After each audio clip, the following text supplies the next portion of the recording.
Hey, internets, it's Jake from Mini Terrain Domain, and this is Dreadful Tales. And this is our fifth session. Tonight's session is called Of Stone and Bone. And in just a couple of moments, we are going to do a quick little recap. We're going to have everybody introduce themselves, tell you who you're playing, who they're playing. And then we'll get into the game proper. First off, just a huge shout out, as always, to our producer and organizer of the Dreadful Tales, Gary, owner and host here at fortnerd.com.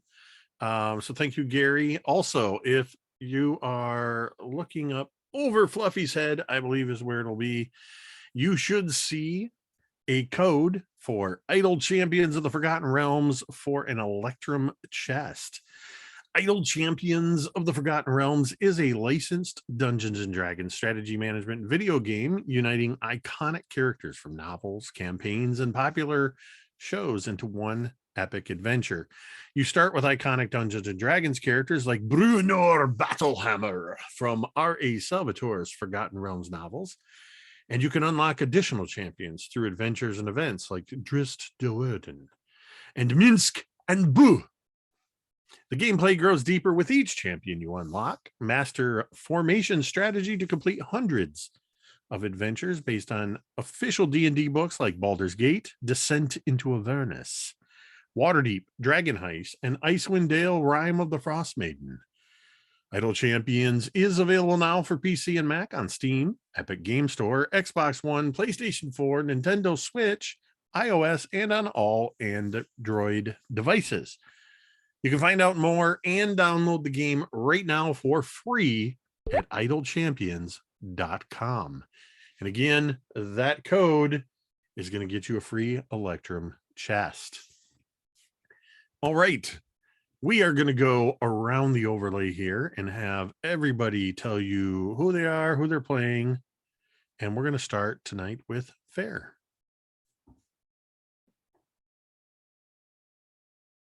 Hi, I'm Fair. Tonight I'll be playing Akira Stormslayer, the Oath of Glory Paladin, and all pronouns are she, her. And back with us once again, M. Hello. This time I'm a moving picture. I'm M, and I am playing our resident sticky-fingered antiquarian rogue, Sasha. That's it. I forgot how to do an intro. It's been too long. I'm so sorry. Also back with us again, April. Hello, friends. I am April, and I am playing your Kobold Artificer, Breland. That's what I'm supposed to do, right? Robo. She, her. I love you, April. Hello, it's me, Robo Goblin, and you can find me at TTRP Gibbs. But tonight I'm going to be playing Patricio de la Rosa, your monk. Both our pronouns are he, him, and it, me, Fluffy. Hi. I was trying to pretend to be a still image when we started, but my eyes dried out too fast. Hi, I'm Fluffy Snowfall, and I am playing Karina Ivanova, the warlock from Barovia. And both our pronouns are she, her. And I am MTD Jake, your dungeon master and human storyteller. Pronouns he, him. All right.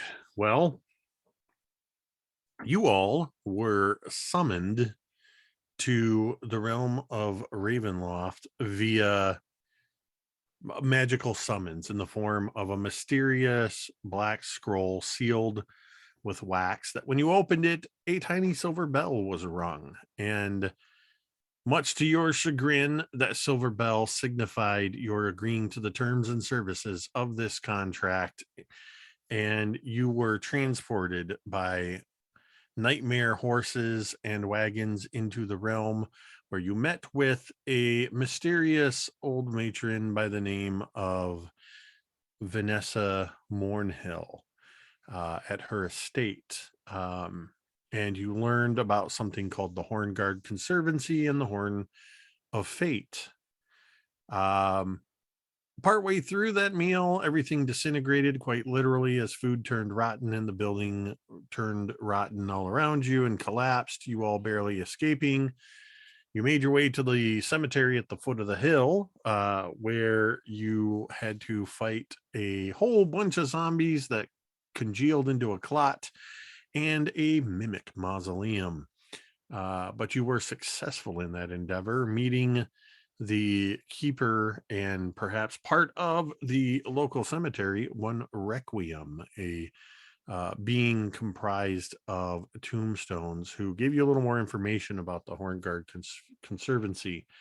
You began making your way, knowing only that you need to rescue this horn.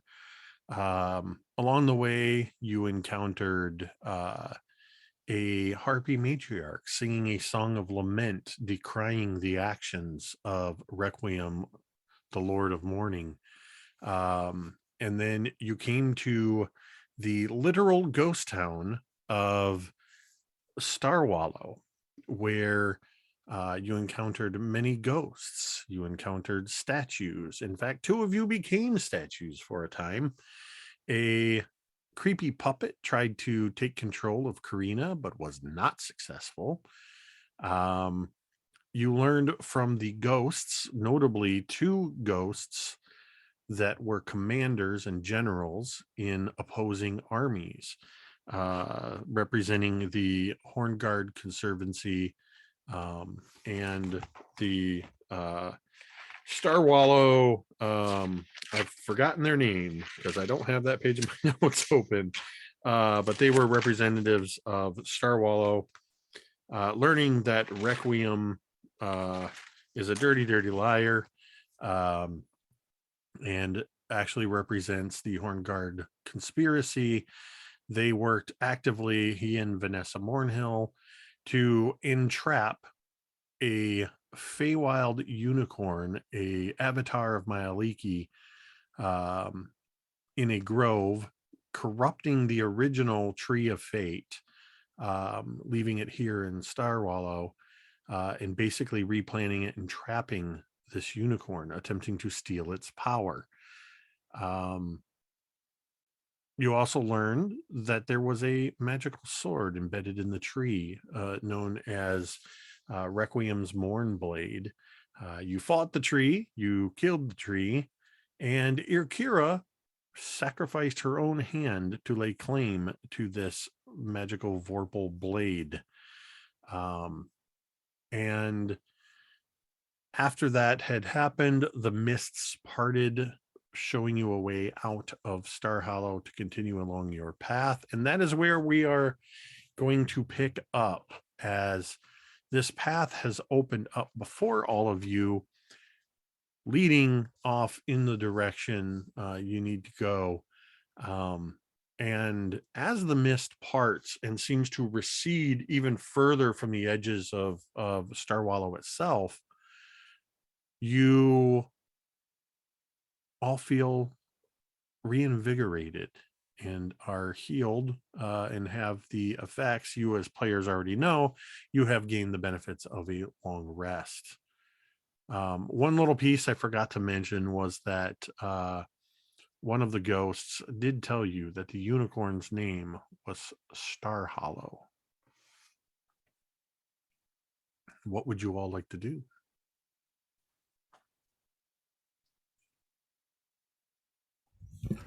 Well, that was something, wasn't it?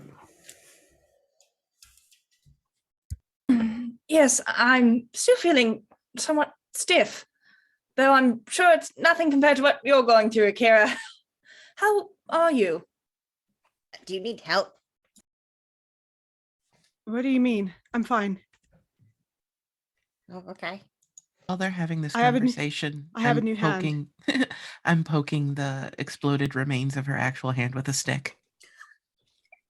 They are not moving. Could you be a little bit more respectful?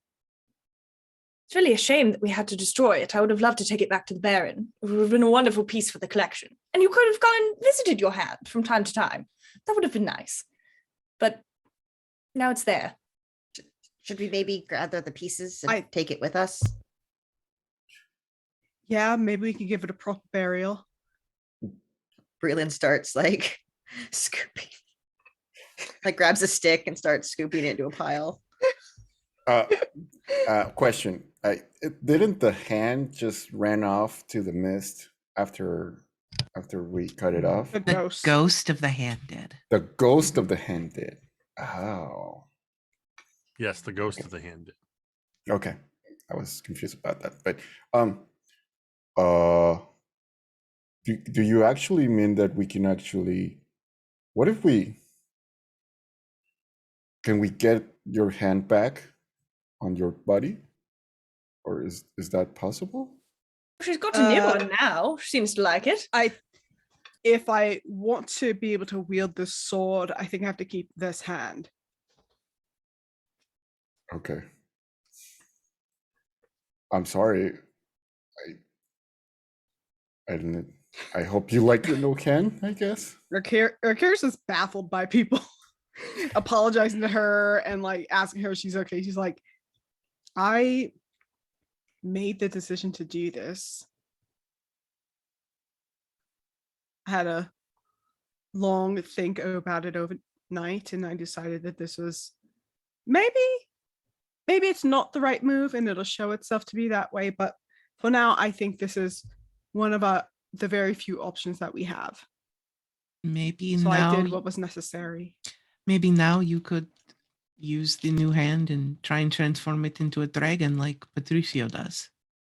Oh, yes. Oh, that would be perfect. Patricio, Oh, can you wait, teach is- us all how to do that? It Except took for me. Breland, she's already a dragon. I am a dragon, but is it magic? Is it magic? It's a magic hand now. My hand? Yeah. I mean, I have to assume it's magic. You got 10 minutes? Yeah. Breland just pulls out tools and is now like just inspecting your hand as I originally cast detect magic. Or no, yeah. Identify? Sorry. Identify. Wrong one.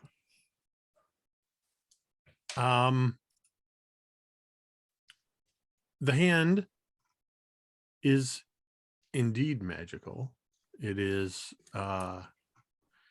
virtually dripping with enchantment energy.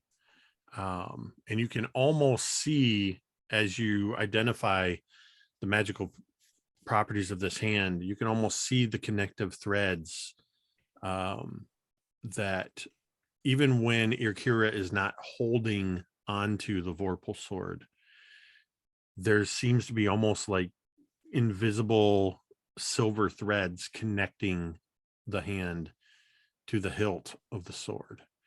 This is essentially your identify would tell you that this hand is the only thing that can wield this sword.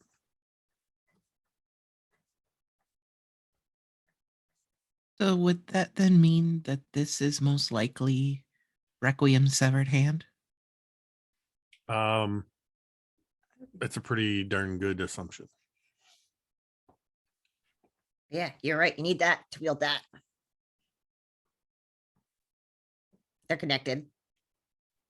That's pretty fascinating. How do you learn that, Berlin? To Really? I take a lot of things apart and put them back together, and I guess done it enough. You lose like your fingerprints when it's a lot. A lot of things explode and burn, and you just learn it eventually. It's because she's really smart.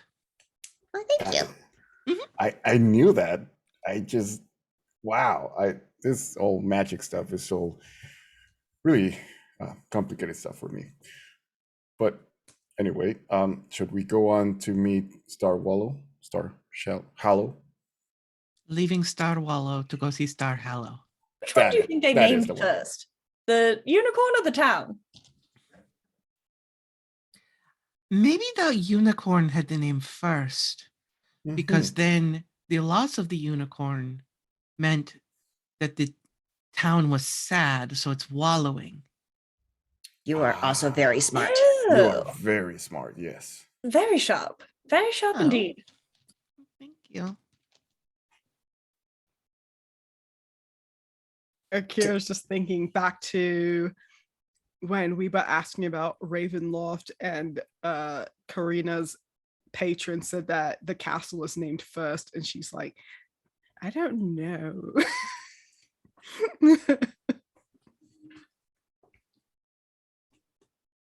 Strange place, strange naming conventions. Pretty much. Well, You should have we to go wonder, find this though. unicorn? Oh, wonder what? Yeah. Why a unicorn would come here in the first place? That's a question we didn't get to ask. I think the unicorn was summoned here magically. Mm, So I don't know if it had a choice. We Kinda certainly like us. didn't. I Ring a guess- bell. I suppose if this unicorn is an aspect of a god or an avatar of a god, shouldn't it be able to just go back to where it came from of its own accord? I don't think it can in this. I mean, lands. I don't worship gods, so I really don't know how they function. So I'm asking seriously. Oh, go ahead. I was just going to say I don't necessarily know. If this is anything like my homeland, typically things are not allowed to leave. I feel like a lot of gods in these worlds are kind of a loose term. Some can do everything and some can't do much. Yes. But Do you with know what- which god? Did we learn Ailiki? that? Does that ring a bell for anyone?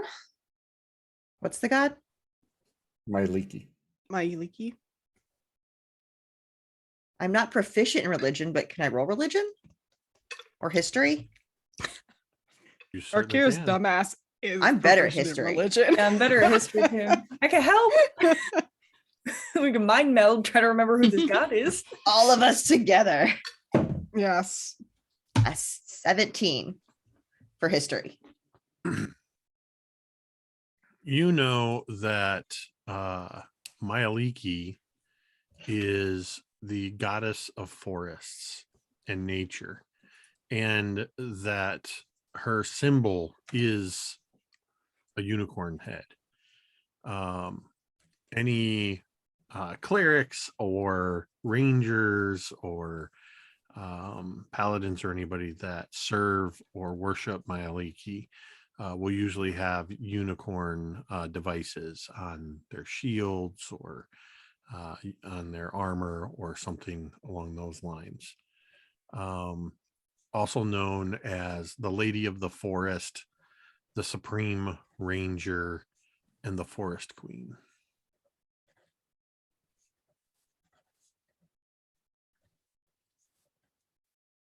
You know what? I think I actually forgot a few things and I different dialect in dragon and common. Yeah. It's weird because back where I study my draconic arts, it's they used to pray to Tiamat, who is supposed to be this evil goddess, but they actually just saw Tiamat as a powerful dragon who can share all the energies with everybody that choose to See, get those energies. that's the thing, right? The terms good and evil, they tend to be fairly subjective unless somebody's like, going around doing bad shit, yeah? So I Yeah. mean, who called Tiamat evil to begin with? Somebody who didn't like her? Yeah, I mean, she's probably just trying to get out of hell or Avernus or whatever. I literally have no idea what you're talking about, so I'm sure you're speaking the truth. I know some stuff. There is true evil in this world, though. And it needs to be stamped out. Yes, let's go find this unicorn. Mhm. As you all begin to leave the town center of Starwallow, sort of coming from the direction of the right, where some of the city buildings were, sort of where the library was. And there were a couple other city buildings there. You hear a voice calling out to you, "Hello, hey, you, hello!" And I do not respond. We just I keep see- walking. Do not Respond. turn around. Do not acknowledge. It's got to be evil. Everything no. that's talked to us has been evil. Somebody's gonna stop Patricia because he's gonna go, hey! Fire. I- I don't have good enough. you see I clap you my see a hand over man- your mouth. you see a man who looks to be in probably his mid 50s, a human man. He wears half moon glasses, simple tweed robes, and he carries a leather satchel under his arms with papers sort of stuck out. He's a little disheveled, and he's a little transparent because he is a ghost. But as he's moving towards, hello, hey, yes, you there, the five of you. I don't think we. Should we talk to the ghost, or are we going to ignore the ghost? I think I've heard of Okay. these kinds of ghosts I think- before. They're trying to ask you Lo- about your carriage's extended warranty. Tracy already made eye no. contact. You And it- can't just walk and- away now. And they ask you about that, knowing full well you never sent any paperwork to them. You already have a warranty through the dealership that you got the carriage from, and yet they like sent you missive after missive after missive and telling you that this is your final notice. Like, I don't even have a carriage of my own. Why would I need a warranty? I know. Well, Tiresome. yeah. This is Well, too real. those ghosts in the village were the only things we talked to that seemed okay. I'm not saying this ghost is okay, but it sounds, I mean, he saw us and he's not going to leave us alone, clearly. Yeah, and what can they do? I mean, they. The actually ghost are- is standing like right next to us. We're having Talking this about. conversation. You're in front of this ghost. He's just Yeah. occasionally pushing up his glasses and trying to interject. No, guys, and he waits Okay. for kind of a lull. I'm sorry. I was hoping to catch you before you left town. And no, I have no desire to. I don't care about your carriage's extended warranty. I'm not a carriage dealer. My name is Loskin Vries, Star Hollow scribe, civil paralegal, and notary public. It's a lawyer. Oh Not no. even worse. Not a full-blown lawyer, please. I'm a civil servant. An apprentice lawyer. Precisely. Unfortunately, Star Hollow's premier attorney general was recently banished in an unfortunate incident, which leaves me to fulfill some of these duties. I do apologize. I should have gotten with you sooner. You are indeed the he reaches into his case and he sort of pulls out a sheet of paper. Adventurers, yes, you were summoned here to assist with the the Mornhill situation. Yeah, Yes. against our will, I should add. Well, I'm afraid that's how a summons works. If you've ever been served papers, you merely accepting the paperwork, you are required to attend But to. we're not on What is it? trial. Yeah. What Yet. do you mean? Yet? Yet. Yeah. Who's going to put me on trial? Well, You it brought me depends. here? It, and made me I do did work, not and bring now I'm you going here. to I'm go on trial? I am a notary public. I simply meant to authenticate your contracts and well, if I had known the full extent of what was going to happen, I would have intervened before the nasty affair at the Mornhill Estate. Which part? The part where you failed to kill Requiem, the Lord of Morning and Vanessa oh. Mornhill. Oh, did it say in the documents that we were supposed to kill them? Because we were just invited to a dinner. Yes, that was the original summons as the lady Vanessa Mornhill Didn't used. get enough. She used her powers that she still has access to from when she served on the judiciary. I fucking knew it. Uh, What did I say? Didn't I say that? Didn't I say that's but- what she did? My office was able to append a contract to that contract. And that is the one which you are actually legally bound to. Hold on. You append a contract to the contract that I already agreed to, and you don't even provide notice of it. This is the notice that I'm already bound to it. Oh, you did receive a notice. You did Where hear the chime When? ring, yes?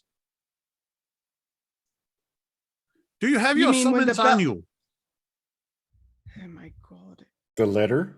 Do it? Yes, your Yes. scroll with the silver bell attached. Oh, yes. Yeah, Mhm. I pull mine out of my satchel.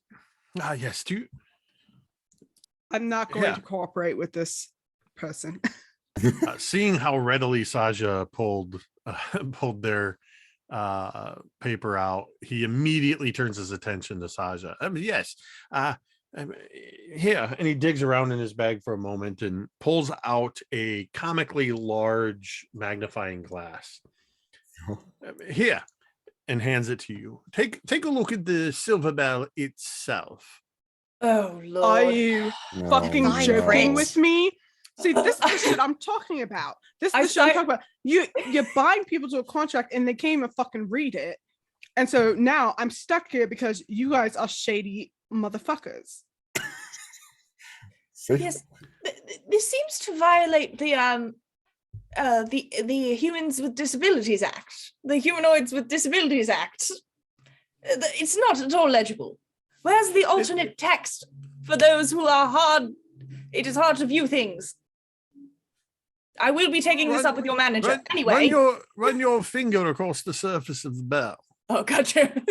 Oh, all no. contracts pre amends would normally have to go through both parties to negotiate the change I did and be not notarized by realize. both parties. I did not realize that we were so fortunate as to have summoned a group of lawyers, an entire party of rules lawyers. Wonderful. Now look here. I take the It's not even magnifying about glass. rules. and It's I about hold the bell. decency. But I don't ring the bell again. I'm very careful not to ring the little bell. I take it out and like slide it across my palm, and I take a look. You slide the Okay. bell across your palm? Yeah, but just so it won't.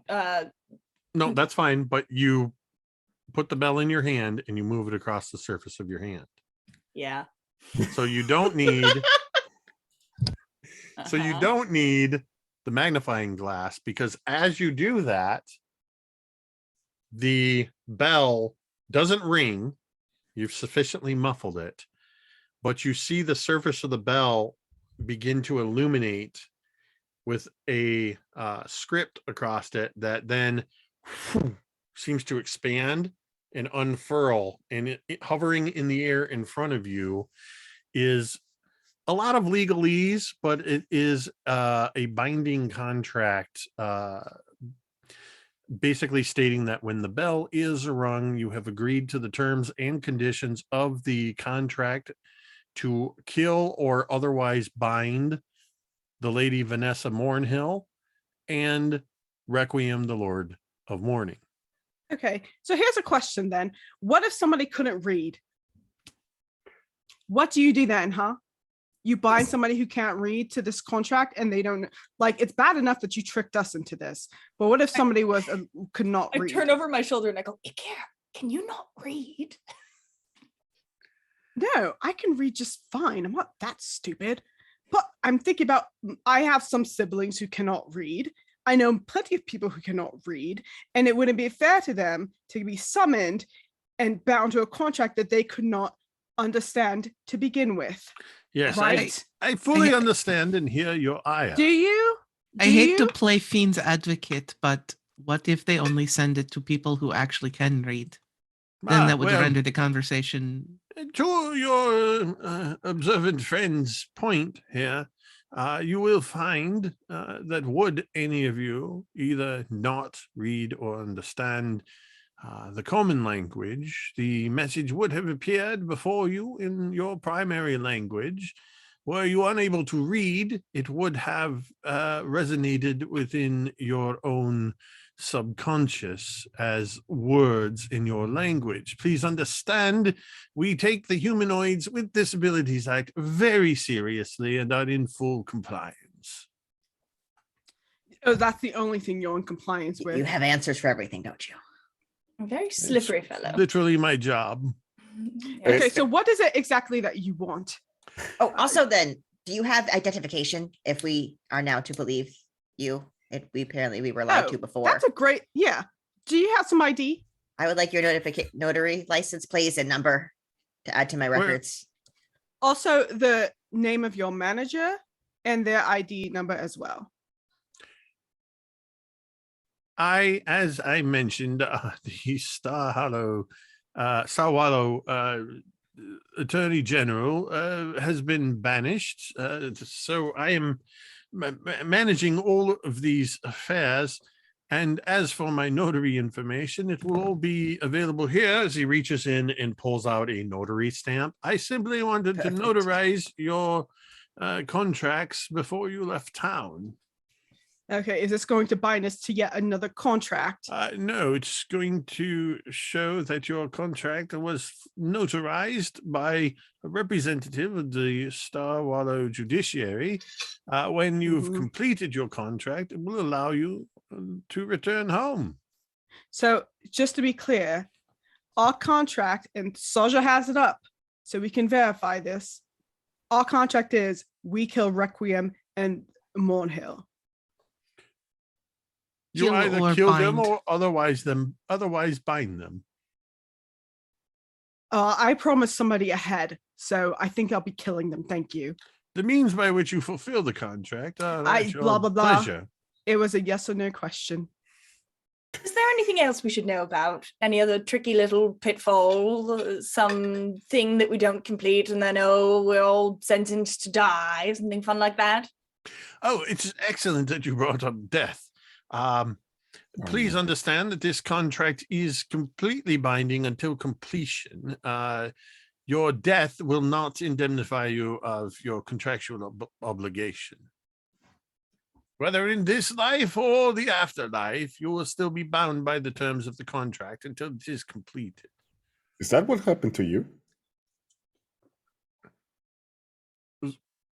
No, I very much enjoy my job. So much Oh. so that you wanted to keep doing it after you died? Truth be Yeah. told, when everything happened here and the war began and people started dying all around, I was quite busy filling out death certificates and the such, and I was working well into the night, several nights in a row, and I guess somewhere along the line I died and didn't realize it, and I just kept right on working. It was actually Oh. several weeks before I realized I had in fact passed on. Sensing What is no this? real need to change anything other than I no longer required food and water, well, it turned out I could work for quite a while. You have a very skewed sense of work-life balance. All due Ye- respect, that's the saddest thing I've ever heard. Well, to you maybe. You appear to be of the warrior class. I can see why you would see this to be so boring. But, well, the idea of wielding weapons of warfare and having to take another's life so violently, I find that quite distasteful. I You mean, you, misunderstand what Each I'm to their saying. own. You misunderstand me, sir. I think it's when I die, I don't want to keep fighting. Oh, I'm afraid that will be out of the question unless you've completed your contract. Oh, I plan to complete my contract because there's no way in hell I'm spending my afterlife here. This place fucking sucks. I'm sorry you feel that way. I'm sorry you feel that way. Oh my god. Anything else that we can help you with? You're kind of in the way. Just, I will let you go on your way if you simply let me see your contract and notarize it. Oh my god, I pull out my contract and I shove it in his face. By the way, you died doing what you love, so I guess that is something I would really like to do if I go. Precisely how I look at it as he goes about notarizing your contracts, which is not at all like you would expect, where he takes the piece of paper and stamps it with the notary stamp. He actually takes the notary stamp and sort of almost moves it like a wand in the words that appear in the air. And next to the words of the contract, this sort of spectral notary symbol appears as he notarizes your contracts. There. I do apologize for not intercepting you sooner, but when you complete your contract, and I have a feeling you will, this will allow you to return home without incident.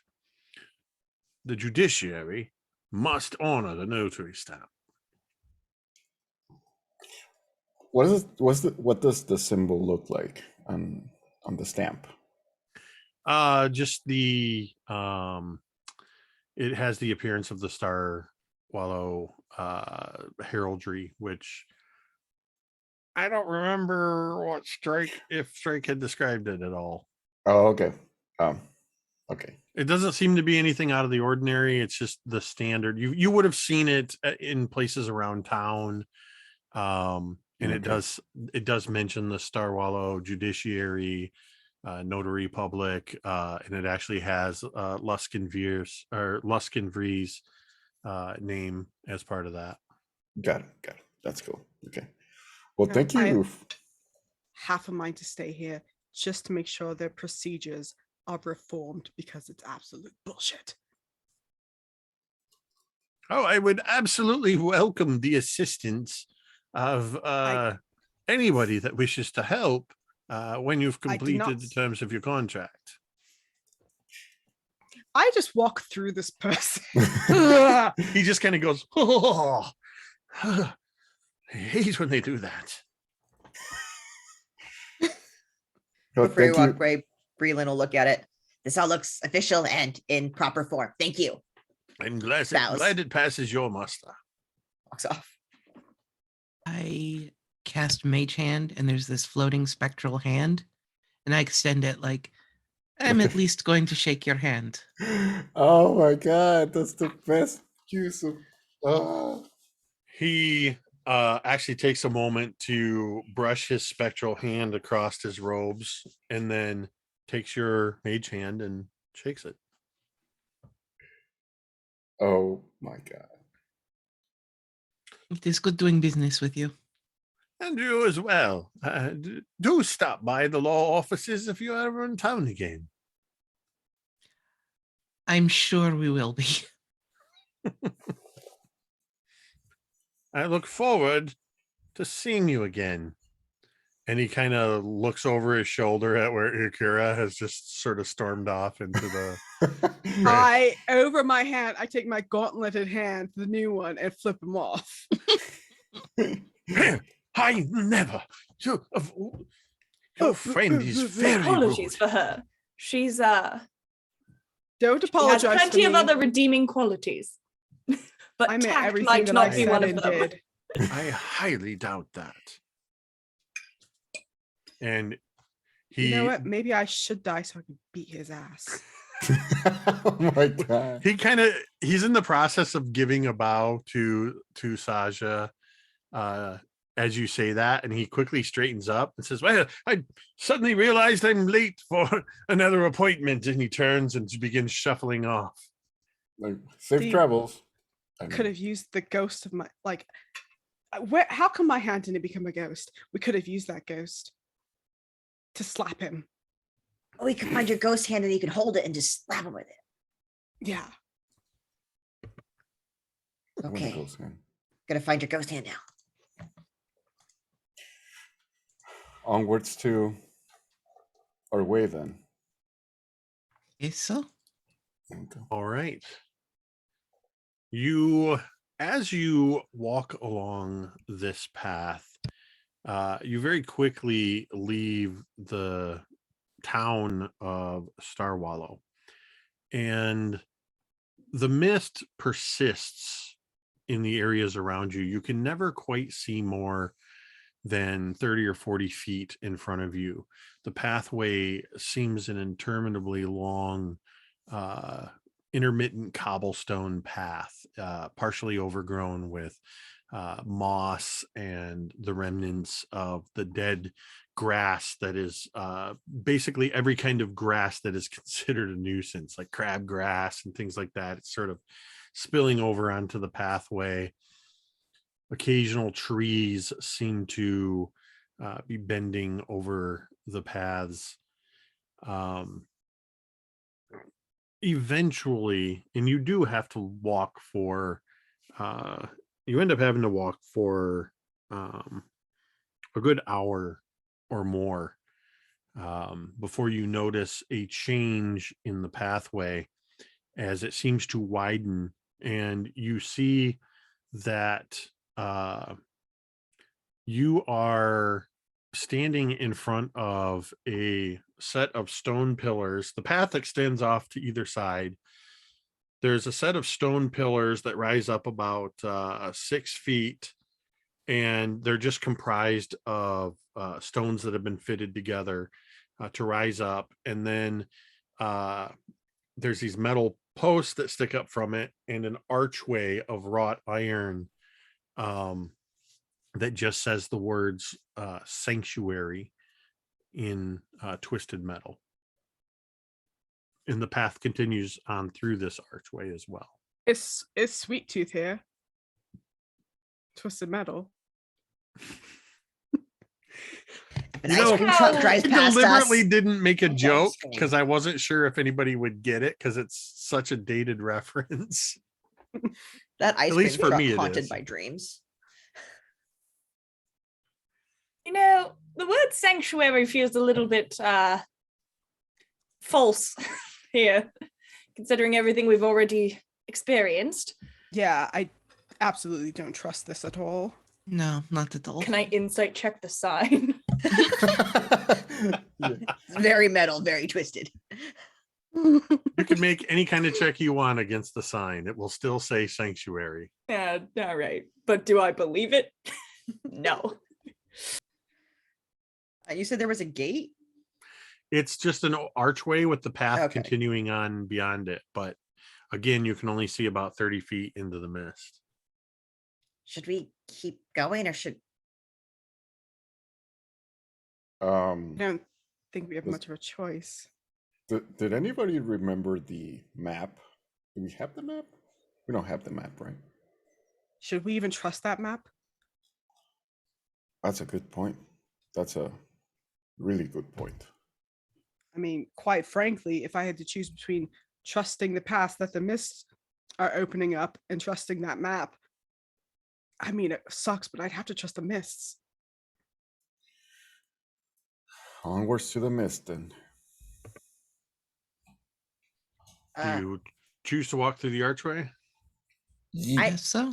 I have an idea? Yes. It could be some help.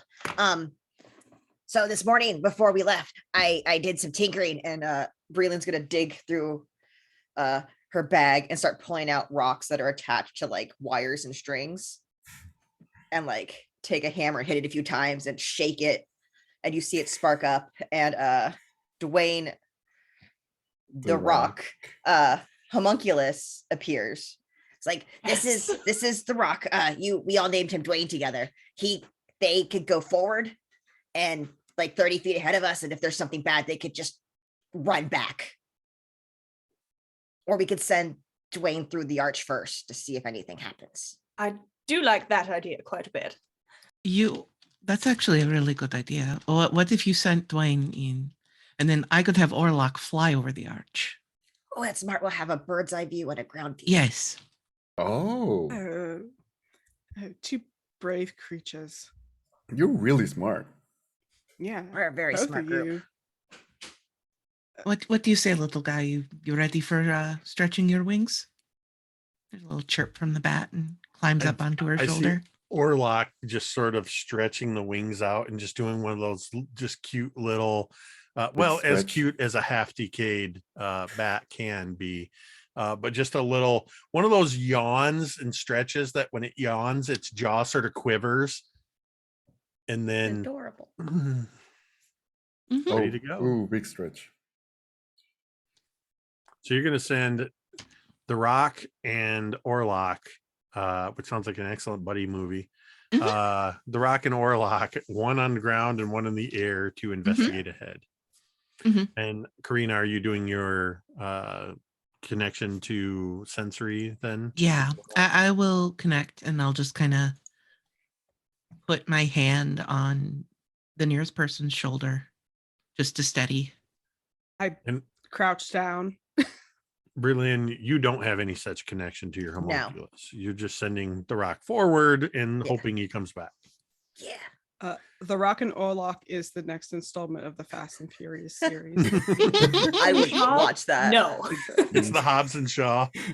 Yeah. Oh Let's my watch the family. heck out of that. As The Rock begins to trundle forward, you hear those sort of stone on cobblestone shuffles, and I just picture The Rock as he moves just kind of teeters back and forth, one of those kind of walks, just tick, tick, tick, tick, tick.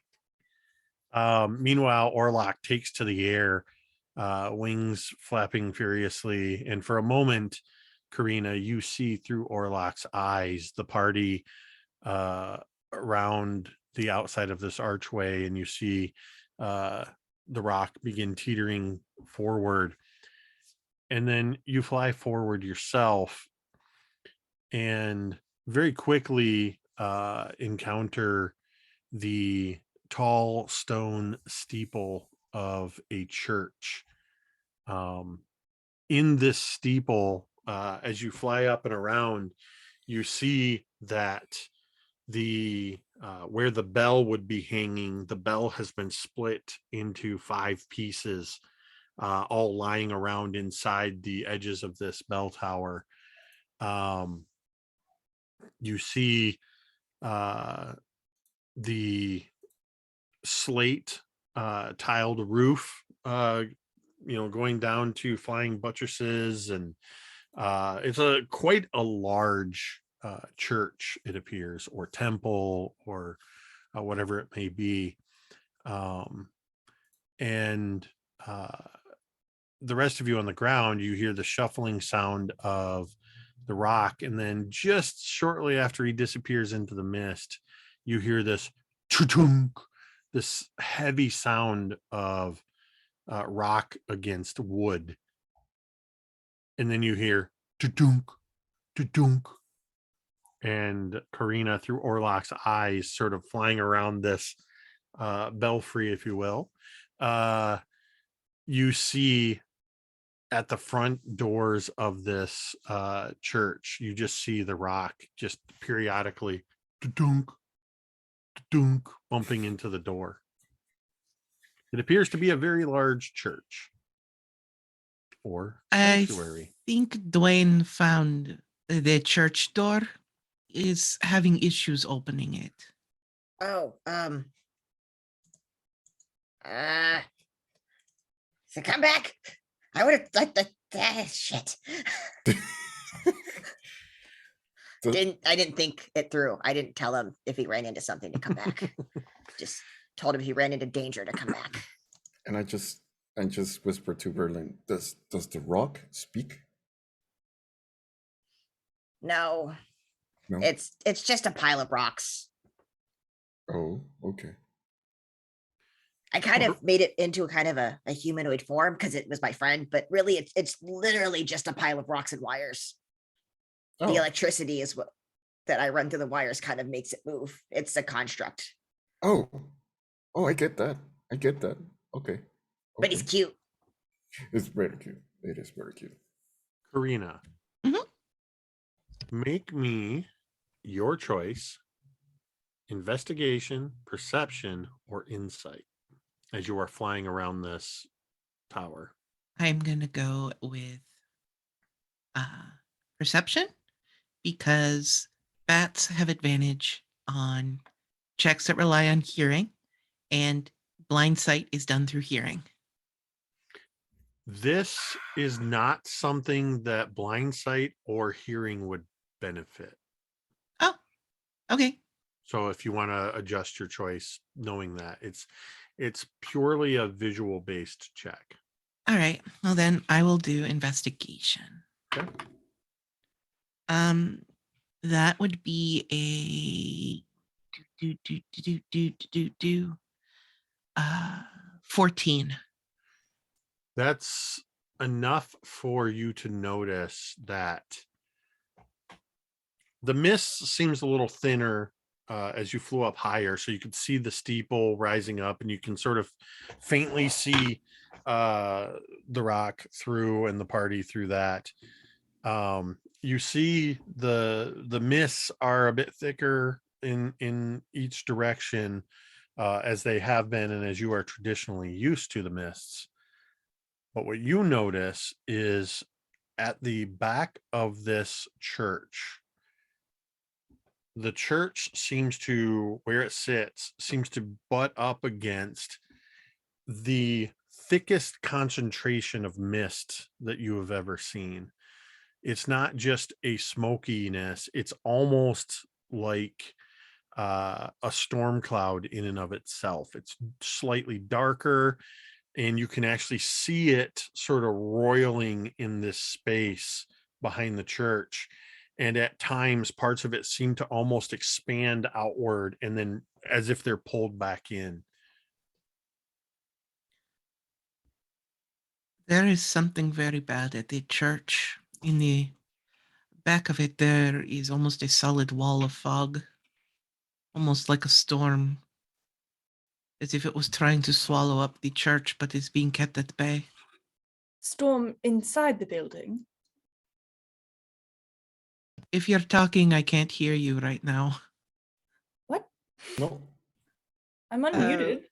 Oh No, no, no, because this is in she's- character No, because Mhm. because she's in the bat. That was Gonna beautiful. go. You're That good. was You're so good. good. Alright. I will say, I also looked. I was like, they're not muted. Oh, I thought I was hearing not things. me. 'Cause I heard you and I was like, wait.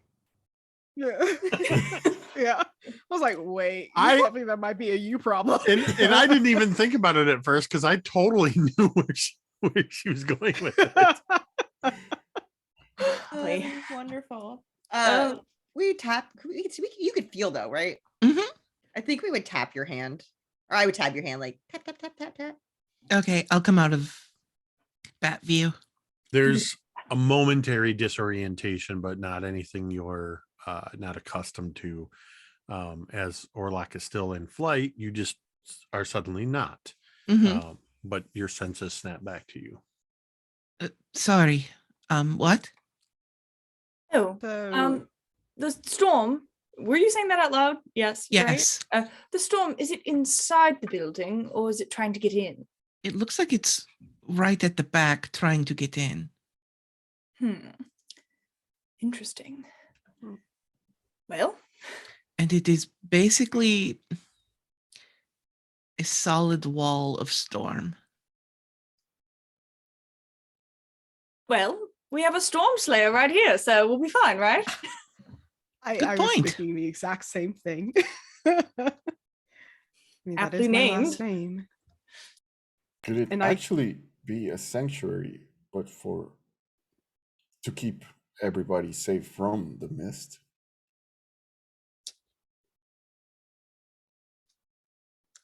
I don't Were there- know much about these kinds of places. I think Karina's and Saja would know the most about how the mist works. Were there- Perhaps. Any lights or anything coming from the building? I didn't see any. Maybe we should just go in. And I go in. Okay. So you pass Or we through could the have gone archway around. Okay. and you Uh, walk ye- towards the door.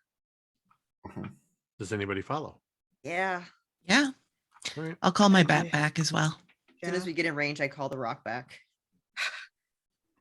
Orlock flutters step back down to your shoulder, and partway through, you encounter the rock, and just a little bit further ahead, the front edifice of this massive stone church reveals itself in the mist, and you see what the rock was bumping up against: a massive set of double oaken doors,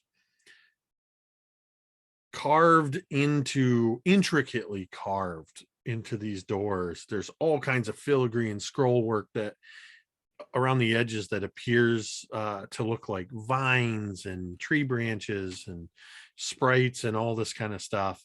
But the biggest pieces in the center of each door facing each other are two 10-foot tall rearing unicorns. Maybe a good sign. Well, it all ties in.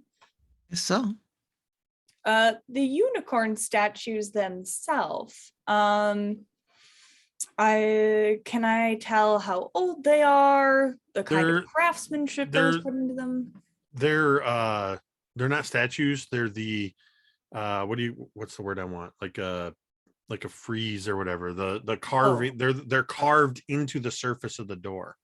So all of Oh. this is intricate woodwork, carving work into these huge doors. I mean, the unicorns themselves are 10 feet tall. The doors are probably closer to 15 feet tall each. And yeah, you can attempt to assess. Yeah, What are you trying to determine? just sort of the craftsmanship on the doors. I mean, I can leave it to Berlin to find out if they're magic doors or not, but I'm more curious that from just like an artistry perspective, like how old they are, kind of tools. Yeah, go were ahead and make used. a history check.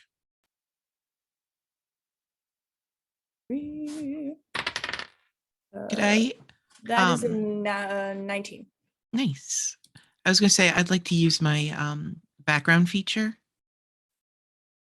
Which So is- archaeologist, historical knowledge, that you can determine the monetary value of art objects more than a century old. Okay. And if this is considered a dungeon, I could also ascertain its purpose and builders. Okay. Between the two of you, Saja, this is master level carving. This is a kind of carving that is rarely seen today. This is the kind of carving and just the intricacy of the work, let alone being worked into oak. The level of skill required for that hard of a wood, and on such a scale that this is something that is master level, and it has the feeling of something that is hundreds, if not thousands of years old. This is something, Karina, that if a monetary value could be put to these doors alone, that it would be whether it was in gold or platinum, there would be a whole lot of zeros after that number, which stands in stark contrast to the stone itself of the church. The stone has a very worn, almost greenish look to it, something that is subjected to the moisture that comes with the mists, something that has not been kept up for a very long time. And there's even signs not in front of the door, but sort of off to the sides, where some of the stone masonry has crumbled, even pieces probably from when whatever caused the bell to shatter. that are lying down on the ground, but this door is unmarked and remarkably stands out. Can I check for traps on the door now? Absolutely. Splendid. What's that going to be modified by? I always forget. Check for traps is going to be an investigation check. Oh, dirty 20 then. Okay. You do not see any signs of mechanical traps on this door. But as you're investigating for these mechanical traps, you notice that carved into this door, especially in the area around where the handles are, which the way the handles work is, picture these unicorns. They're sort of reared like a horse rearing back. The lower hoof actually juts out enough that on each unicorn, you would take that lower hoof, and that's what the handle would be. But carved into the scroll work and around these hooves is arcane sigils. There is some kind of a magical trap. Well, as lovely as this door is, like everything else in this place, does seem to want to cause us harm. So I wouldn't touch the doorknob hooves. The hooves that are the doorknobs. The hoop knobs. The hoof knobs, yes, precisely. You know, is this something that recharges or? That's outside of my expertise. All I can tell is that there's sigils of an arcane nature, and I assume that it's to prevent people from coming in. Always try everyone stands. We all stand 20, 30 feet back, and you have a magic hand. I have a magic hand. We can just pull on both doors. Oh, I think that might be a bit too heavy, though. I could. With throw a Saja and throw a Karina's rock at the sigil. investigation of the door, you are 100% certain that these are heavy doors. I could try vines. And we could all pull the vine. I will Could we say that all- anybody who is trained or skilled in Arcana can make a check with advantage because of Saja identifying. You hit the DC exactly, by the way, with that 20. nice. That you can check with advantage, make an Arcana check, and see if you can ascertain the nature of the arcane trap. That would be a nat 20 for 24. Oh yeah. Oh my Ooh. god. This door is specifically warded against fiends and undead.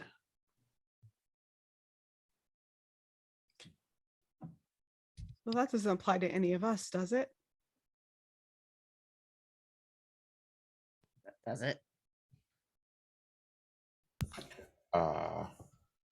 No. Karina, is your Hey, little little- pal? I'm going to dissipate him for the time being. Oh, that's really sad. Oh. He wouldn't be allowed in. That's just rude. Understandable. Should be a caveat for cute animals. Oh, yeah. Have a dog too, but we haven't seen it. But we do have a dog. Haven't summoned them. We should have. We should. Next time you go before we go to bed, we summon the dog. Just have a Yeah. nice hour of just Yeah. Yeah, de-stress and puppy time. yeah, pupper time. Yeah, I agree. like it. Yeah, this dog is meant for battle, but instead we will just cuddle with the dog. It might be a Like you battle hound, should. but we need self-help dog better. Mhm. Yeah. Emotional support hound. Yes, I agree with that. All right, so shall we go in? Yeah. Yeah. To be clear, none of you have fiend or undead natures. Correct? Not me. Oh, Oh, I mean, my Okay. subclass says undead. the ghost told me yesterday I was a celestial. I could try to open the doors then. I Wait. don't think they'll. Uh, Undead or fiend? Oh, okay.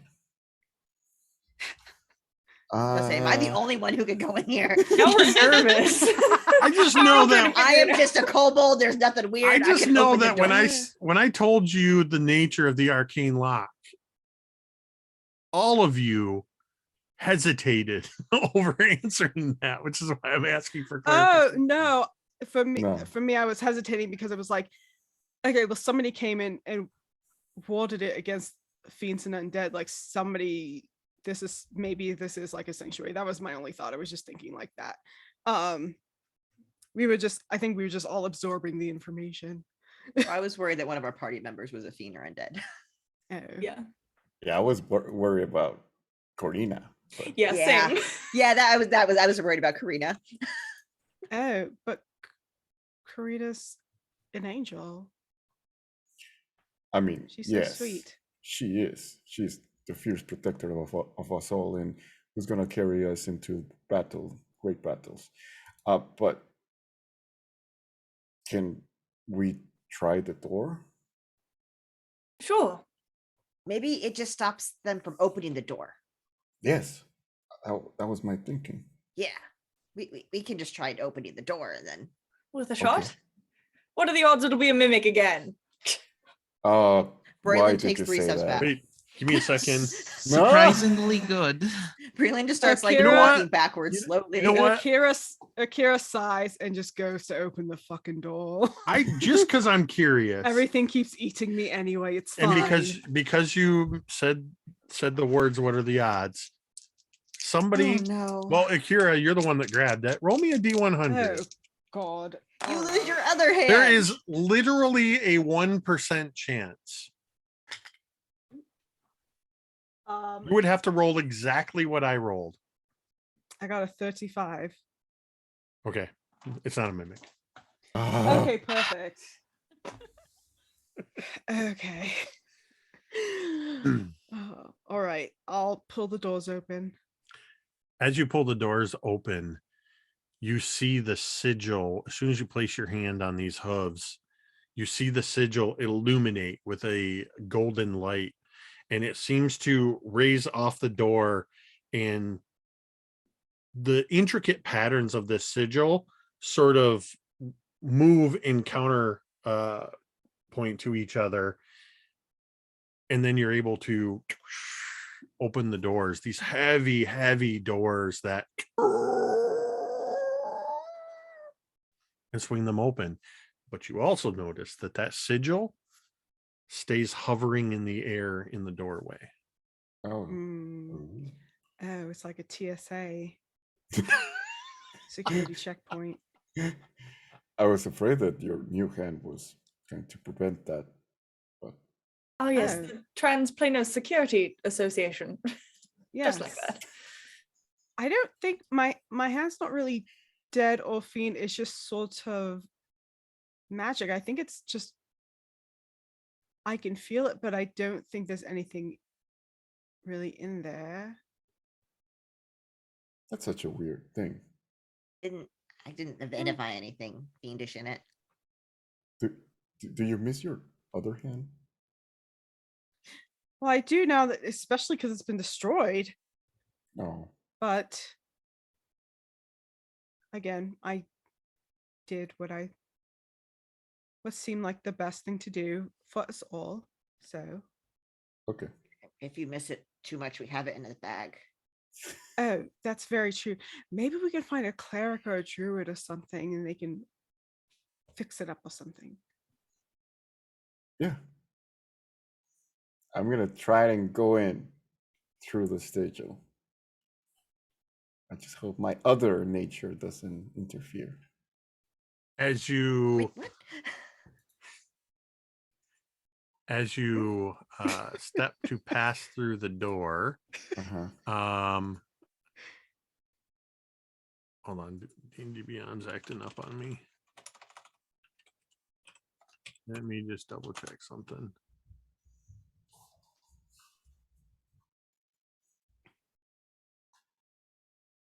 Humanoid, you're good. As you pass through, there's this moment. It's almost like walking through thick spider webs when you pass through that sigil. It illuminates and sort of rotates, and Patricio passes through without a problem. It's all sticky, but it's safe. Sticky but safe. Perfect. That's the name of the Hmm. episode.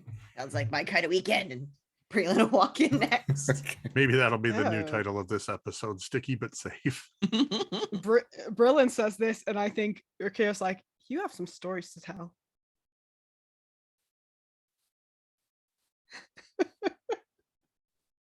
Wild. So does everybody walk through? Does anybody hesitate? I hesitate a little bit. Okay.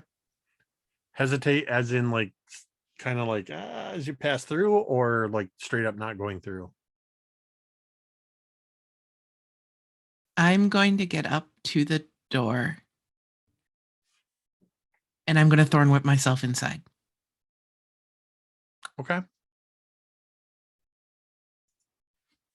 Modern problems require modern solutions.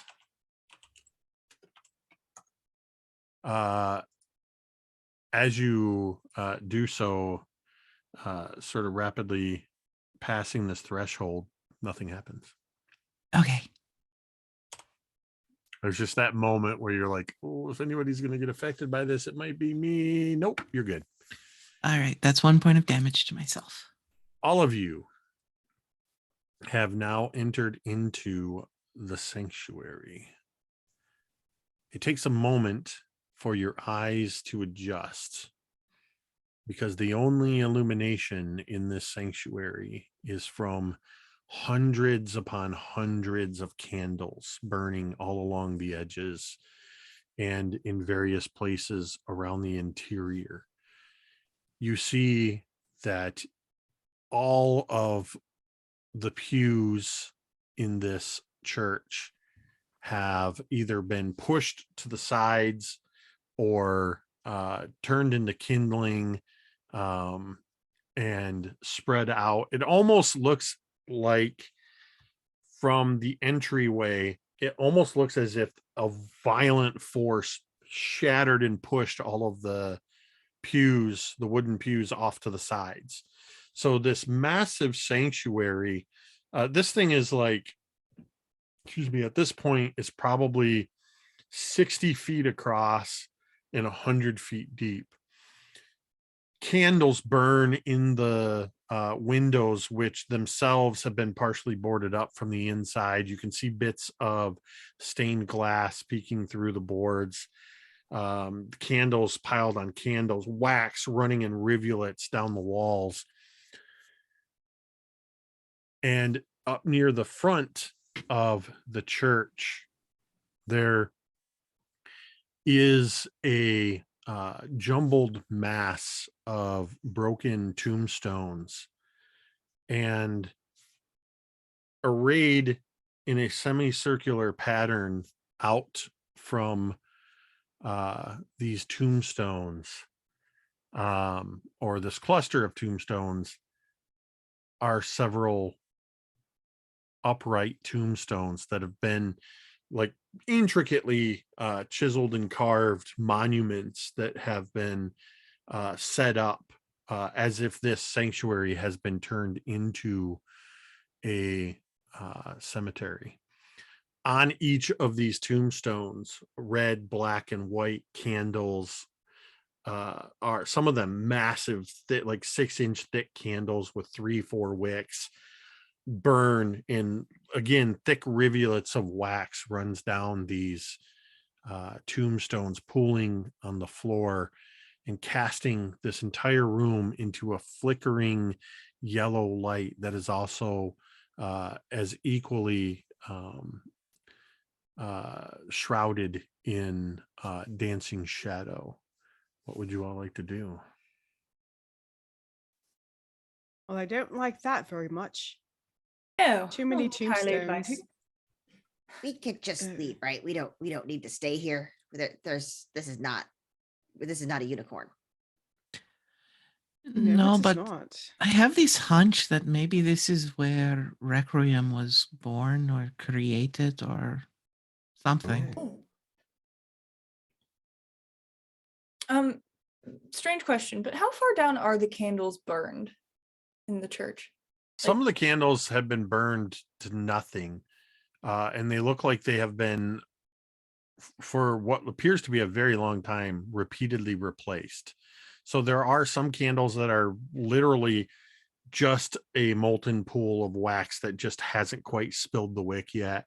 And some of them look like they are tall, fresh candles. So it looks like somebody is performing some sort of or something is performing upkeep here. Yes. Okay. Where you stand now, you are too far away to read any of the tombstones. There are, from the central cluster that almost looks like a heap of discarded tombstones, there are 4 tombstones on either side, sort of in this semicircular pattern.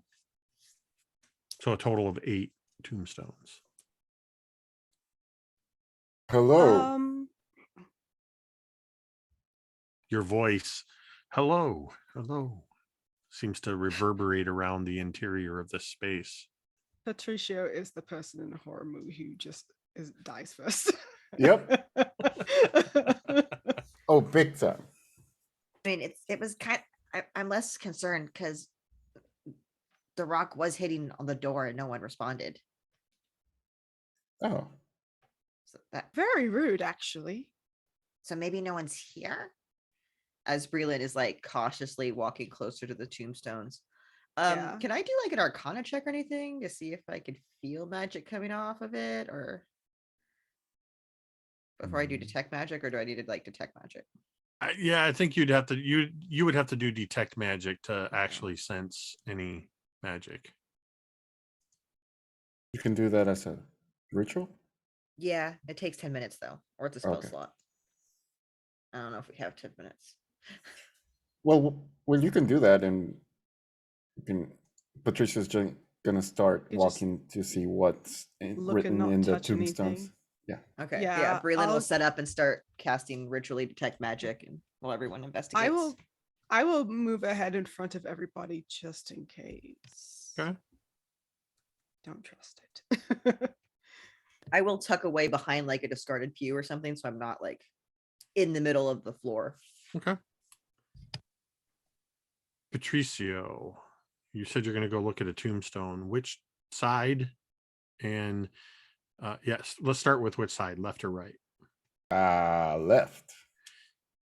All right. And which tombstone? You from left to right of the 4, there's 1, 2, 3, 4. Number 2. Okay. Interesting you would choose that particular tombstone to walk Oh, up no. to. No. As you not approach the interesting at all. tombstone, there are, again, you see the wax of countless candles accumulated across it, but the name carved into this tombstone is very clear: Concord.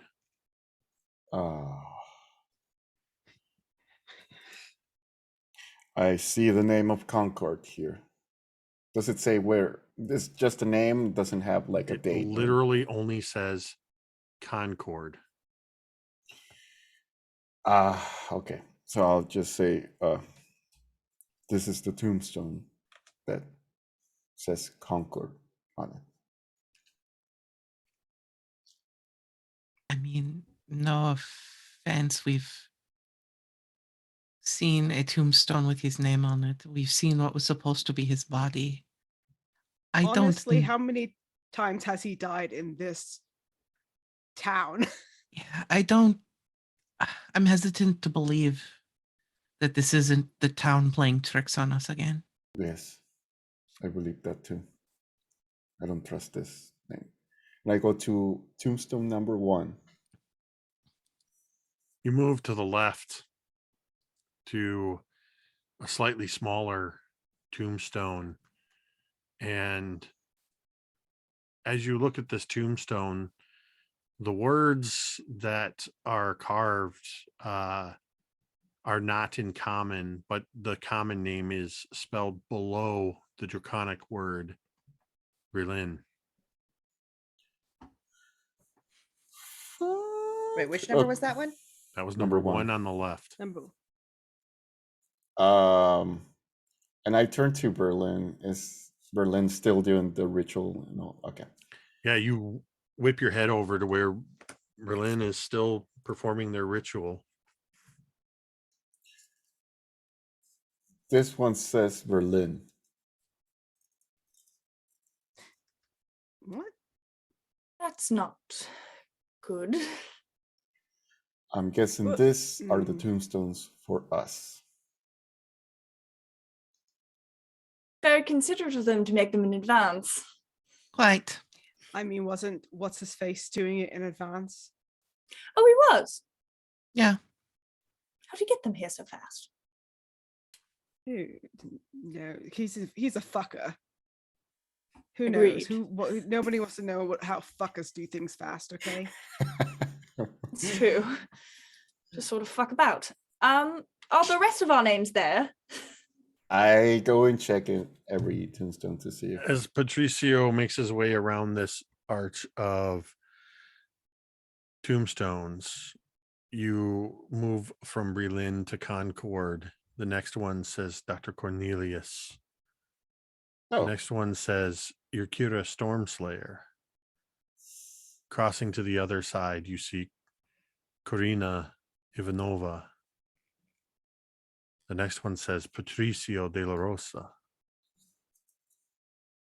Sasha and Tea Kaelor are the remaining. yes. These are all the tombstones for us. Make me a perception check as you are crossing through all of these Who, me? tombstones. Patricia? Yes, Patricio, make a perception check. That's what's my perception? 7. Believe it or not, you beat this stealth check. As you start to cross over to look at the other side, you pass by the this mound of discarded broken tombstones. And as you turn back, confirming to everybody that in fact these are all names of yourselves and others that you know, Mhm. part of the tombstone shifts, stone against stone. Some bits of stone crumble down, and you realize a piece of the stone has turned towards you. There is no face, it's just smooth stone. Hi, friend. And you hear this thick, gravelly voice, somewhat familiar, yet not, as you hear, "Here it is. Your memorial." Is that fucker? You know, I would have to say, while the craftsmanship is lovely, the wrong names are on there. It should say Requiem.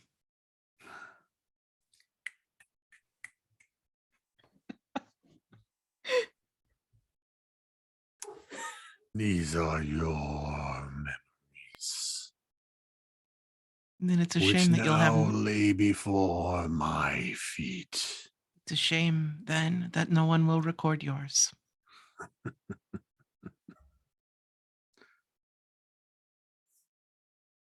Soon, all that will remain of you is your memory carved in stone and bone. We'll Why see did you about trick that. us? Heidi said because he's a fucker. Fucker who doesn't know everything. yeah. Yeah. The head sort of turns again, just sounding like heavy stone against stone towards Patricio when you say, "Why did you trick us?" You had a chance to do what was right. But I can see you have already decided what you are going to do. What are you talking about? Do what was right. What do you mean? What is right to you exactly?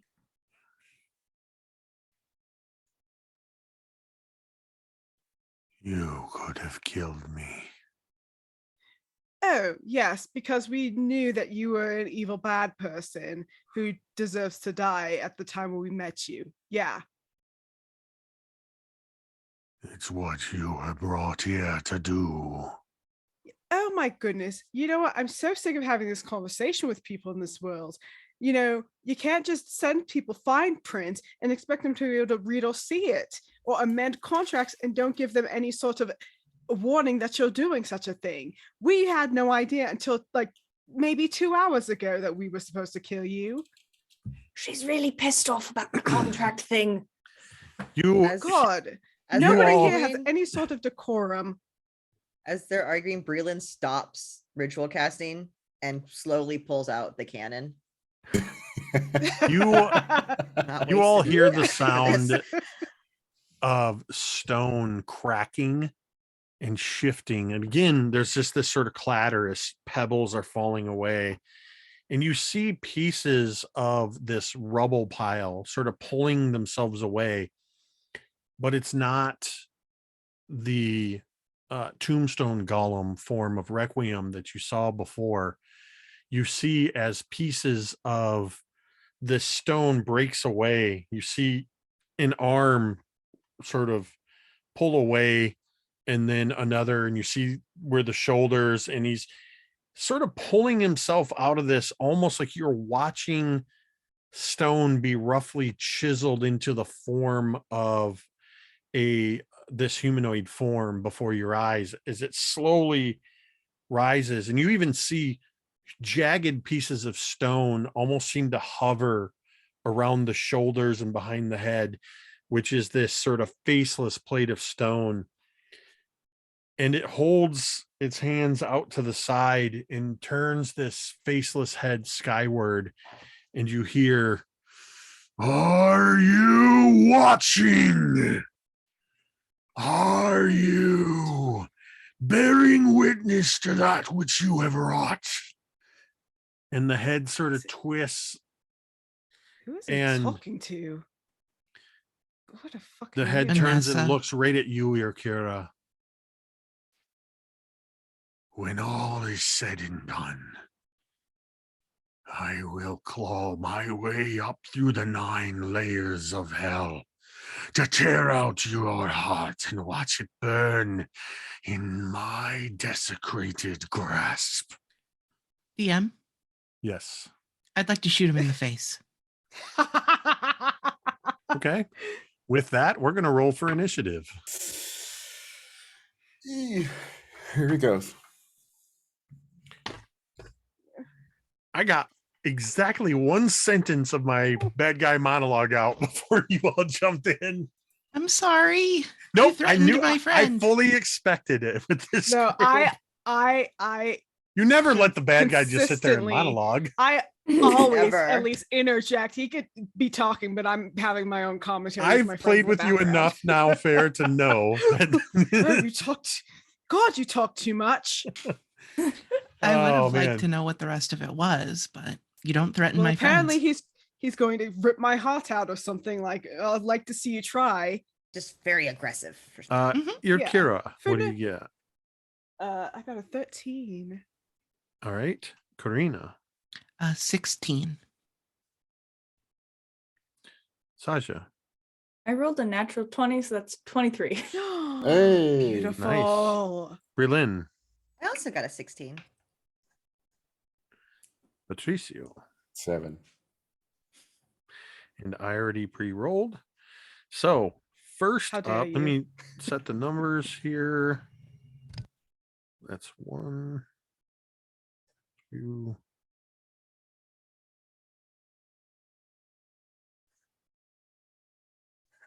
Saja and Breland, you will decide amongst you who goes first when your turns come up.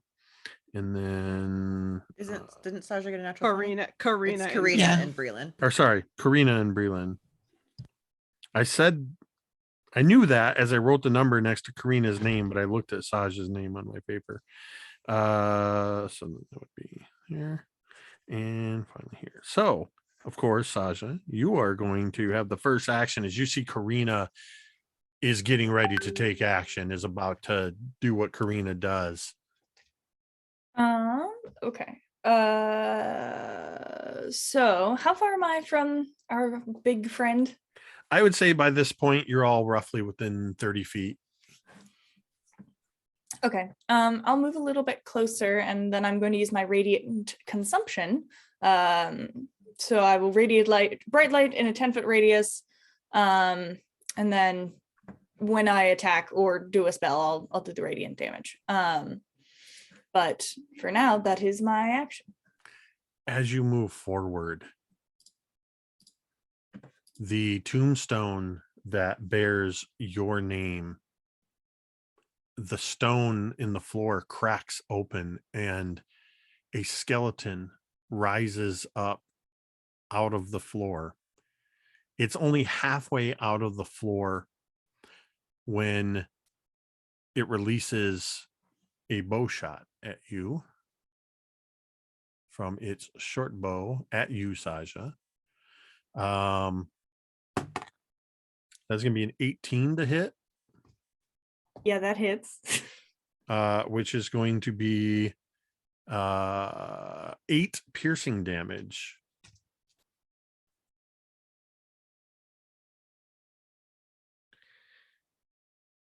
In this moment, is that was the end of your turn, correct? Yeah, that's all I can do. It is Requiem's turn. As he reaches down to one of the stones next to him, again appearing as if stone is just being roughly chiseled out, he grabs hold of a massive greatsword.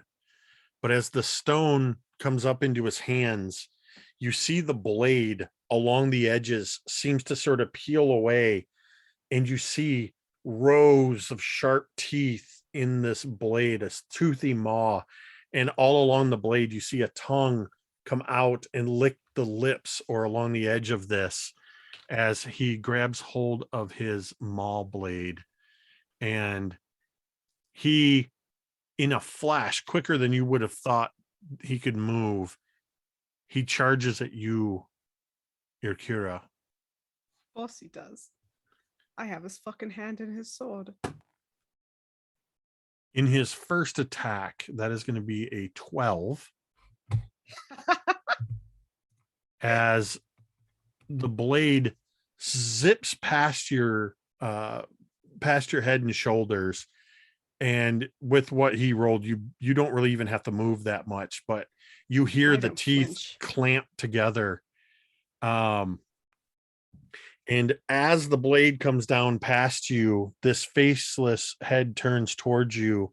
He takes one hand off and he reaches out to touch you. No. I do not give you And- consent to touch me.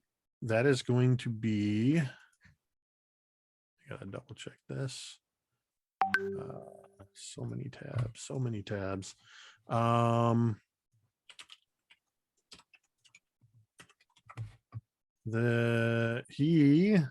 think this is a melee spell attack. 14, I don't think hits you.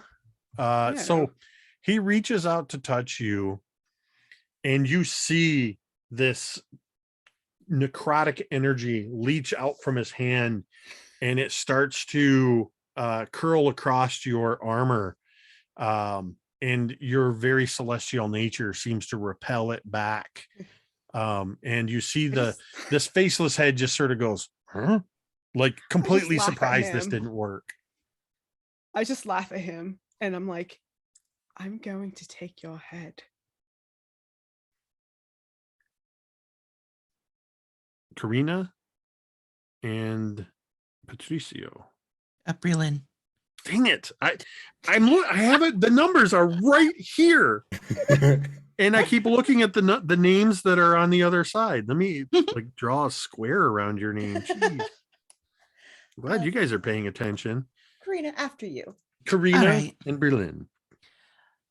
The first thing I'm going to do is I'm going to just kind of glare at him, and the ground underneath begins cracking and the stone begins caving in as these dark canine forms begin clawing up from the ground below. And they start just tearing into him, holding on to him. You see one leap and just bite him across where eyes would be. And I am casting Hex, and I am giving him disadvantage on wisdom checks. Okay. So if anyone wants to hide, it's harder for him to find you. Disadvantage on wisdom checks. Okay. Then I am going to reach out my hand, grab my wand. It's a pity. We really did like you at first, but you showed your true colors. And I cast Eldritch Blast. That is a 21 to hit. That will hit. Okay. That is 11 force damage and 3 necrotic. All right. Your bloody spray of Eldritch Blast strikes, and it's like taking a pressure washer against sand, or a high-powered one against concrete, as you just see it blast a section of this stone away.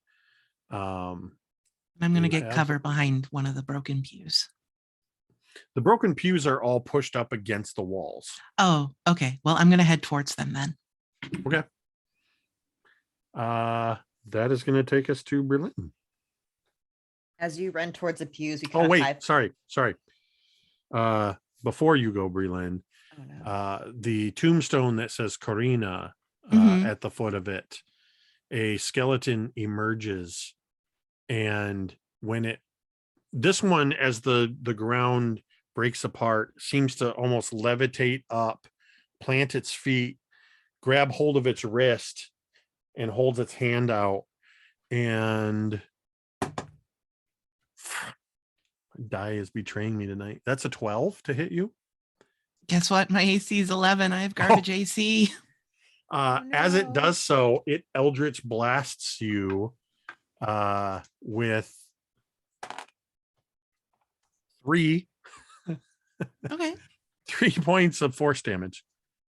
But I maintain concentration on Hex. the Eldritch blast that emerges from its hand looks just like yours, except instead of blood, it is concentrated shadow. Now, Breland, you can go. Gonna run past Karina and kind of put myself. So there's a semicircle of the tombstones with skeletons popping out, Mhm. and Requiem is kind of in the middle of them, or where's? He emerged in the middle and he kind of lunged forward. Your Kira had placed herself sort of ahead of Mhm. everybody, and he quickly went to her to engage with her. As I kind of run a little bit behind everybody, I'm gonna drop my cannon so it's kind of facing the tombstones because it's a 15-foot cone. So I'm gonna put it so it does the most damage between the skeletons and Requiem, and then kind of get a little bit next to another tombstone or the other side, so I'm not within reach. And the cannon will go off. So anything within that 15-foot cone would have to do a dexterity Which save. is going to include your Kira. Can I angle it so it's in front of her? Requiem is between you, or sorry, your Kira is between you and Requiem. Because I know, that's why I was Requiem, trying to get to the side of them, so it would kind of like Okay, moving off fire to the side. Yeah. with it being a cone, yeah, I can see an argument. trying to get I can see Requiem's that. butt, Yes, not his I can face. see that. So you're yes, okay.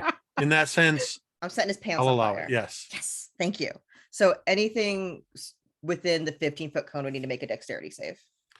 Which at this point, so you just to be clear, left or right, which side did you go to? I'm going left, the side of Karina and Sasha's skeletons, Okay, that's because that to would the be right. the most That's skeletons. to the Okay, right sorry, then. I Okay. wrote it down on the wrong direction then. Well, and I realized you would, of course, know the one where you can see them. You know where the skeletons are. So yes, that would be to the right. Okay, Okay, so the Sasha and Karina skeletons Mhm. and Requiem. Requiem have to do deck saves. Yes, DC 14. Okay. So for Requiem, are you freaking kidding me? 11. Yes. And for the Skellies, let's roll this one that looks like bone. So the Saja skeleton gets a 19 and the Karina skeleton gets a 15. Okay, the total damage was 13, so Requiem takes full damage and the other two take half damage. Okay.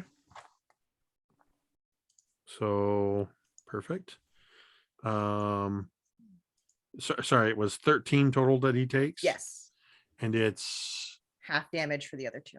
what damage type? Fire. Fire damage. Perfect. Perfect. Okay. Is that your turn? No, that was my bonus action. Okay. For my Perfect. action, I'm then gonna stand there and like or a piece of the pew, like just a pew leg, and I'm gonna catapult it at Requiem. Oh, So I'll need yeah. another dexterity save for Requiem. Yeah, he's been doing really great at those. Oh, actually, no. Can I take that back? Sure.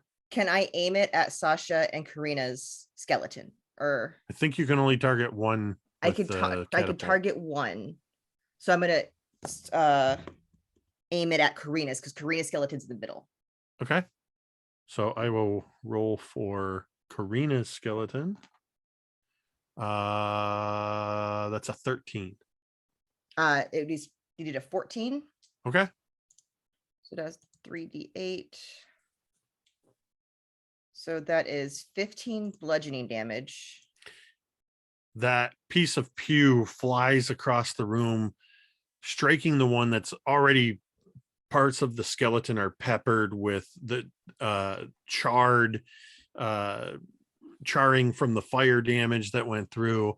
And then as the flames go, this piece of pew leg just goes and strikes Karina's skeleton and shatters it. Pieces of the skeleton just go skittering across the floor. Awesome. So that one is out. That takes care of at least one thing. So I was going to aim at Requiem, but I thought maybe taking out some of the little things that are going to pop at us Yeah. might help. And then that is my turn. On the other side, from the Berlin tombstone, Mhm. A diminutive skeleton pops up out of the cracked floor, and it is holding what looks like the femur of some type of large creature, but a hole has been bored in the end, and a fuse is lit, and there's a loud and I need Karina, you moved off to the side. I need Patricio, Saja, Irkira, and Berlin, and Requiem to all make dexterity saving throws. Okay. Oh, baby. That's a 17. Irkira, you will take half. 16. 18. You will take half. You will take half. Thank you for shooting your boss. Patricio, what you got? You're muted. Muted. Muted. Your Zoom muted. 24. Damn it. Sorry. If you, I think everybody saved actually. I think everybody saved except for Requiem. So you all take that save, take 4 points of fire damage as these sort of white and black flames shoot out of this cannon. And the most of it hits Requiem. So Requiem is going to take 8 points. I love when I damage my own guys. Okay.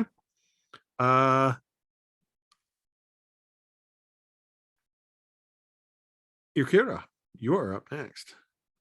Okay, I draw out my new shiny sword and I cast bonus action cast Thunderous Smite on it. And then I'm just gonna attack this big fucker. All right. I'm gonna use an inspiration.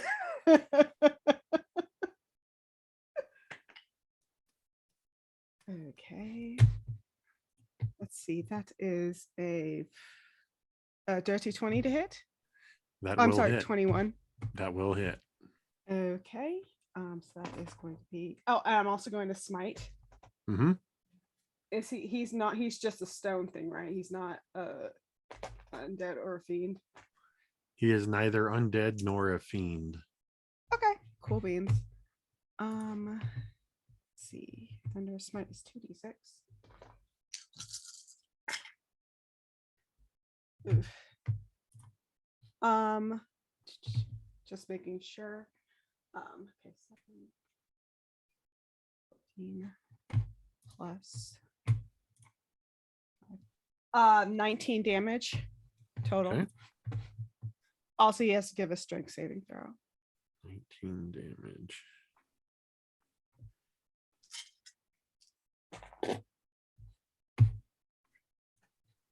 Strength saving throw. Roll one more freaking 8s all night on this die. 8s. 8, 8, 8. Strength saving throw. That does make it a 17 though. Oh, then he passes. So he doesn't get knocked prone. Good for him, I guess. That's the end of my turn. Let me see where the positioning of this one is as the next skeleton by the Irkira. That would be 1, 2, 3. It's actually closest to the center and therefore closest to you as a skeleton leaps up out of the grave.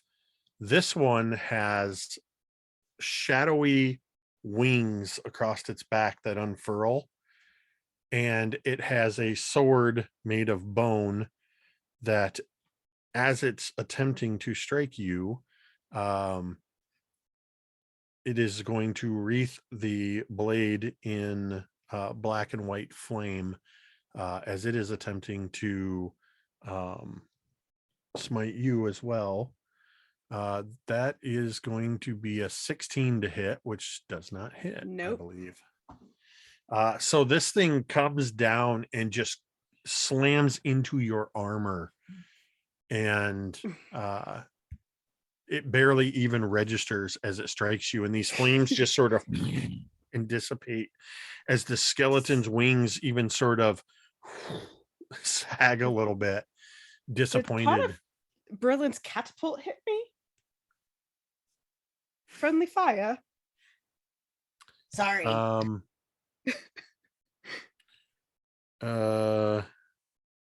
So that was that one. Kira, Patricio, it is your turn finally. Hey, it me. Okay, so can I get in a line the most skeletons that I can get? Can I position myself where? Yes, wherever- because you had sort of walked the line and we're sort of off to the right of that row. You would be able to get Karina. Well, Karina's skeleton's gone. You would be able to get Saja's skeleton. And you'd be able to get.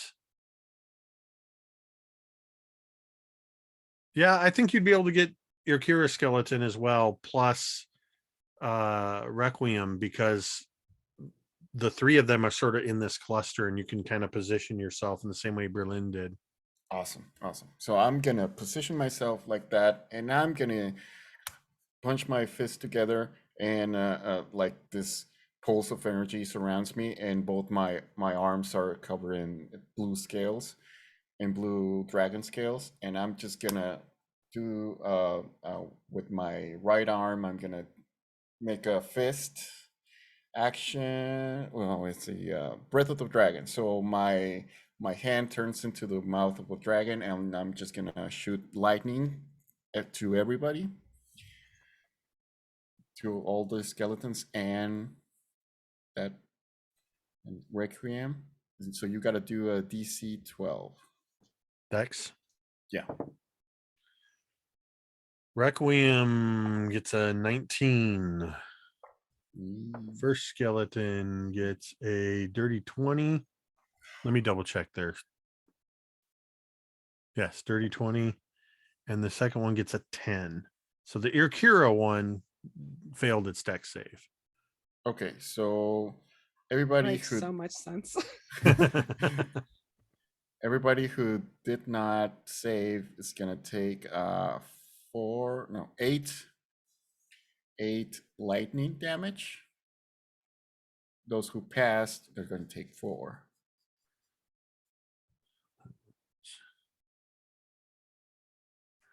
Actually, I also forgot about this skeleton. Yeah, Saja would have been in there too. Saja's skeleton. So let me do a dex save for that one. And that one fails. So the failed ones take 8. Yeah. Okay. The Saja skeleton, as the lightning strikes it, it seems to just pass through and the bones just shatter and skitter across the floor. And then the other two just take the damage. All right. So I'm just gonna run to the Urkira skeleton, and I'm gonna use Flurry of Blows on it, and it's gonna be lightning damage. And that's that's 16 to hit the Urkira skeleton. That will hit it. Oh, cool. Okay, and I'm just gonna do it again, and that's 15. That's a hit. Okay. Okay. So 2, 8. Another 8 damage, 8 lightning damage to Urkira's skeleton. As you come in and just start flying with lightning fists at the skeleton, you sense, Irkira, that Patricio is next to you, and you just see these fists flailing, and you just watch as with each blow of the fist, pieces of the skeleton get knocked apart, and with a final blow, the skeleton just collapses, bones skittering across the floor. I'm just standing like that, and I'll just say, Urkira, you take care of the big fucker. We'll take care of the skeletons. As you say I'm that, gonna kill this fucker. as you say that, Oh no. that's when your skeleton comes running across the top of the tombstones, leaping from behind Requiem, and does a bicycle kick flurry of blows at you, Patricio. Oh shit. So I'm that's gonna use going my to monk reaction fight. to impose disadvantage. okay. Ooh. So, all right. Well, the first that's attack cool. was a 10. Is that just on one attack or one Oh, action? let me I, double check. I think you can only impose on the one attack. but I wanna think be so, sure. Too. It just says wielding. It just says C attacks a target within 5 feet of you. It says, oh yeah, on the attack roll. So I have to assume it's just one. Okay, so you do block as the first foot skeletal foot comes in, it hits your shield instead, but the skeleton grabs the top of your shield and pivots across with its other foot for a dirty 20 to hit you, Patricio. Yep. Doing 7 points of bludgeoning damage Oh shit. as you are Okay. kicked in the side of the head with a bone foot by your own skeleton. All right. I believe that takes us back to Saja at the top of the order. Oh, hello. Okay, so whose skeletons are left?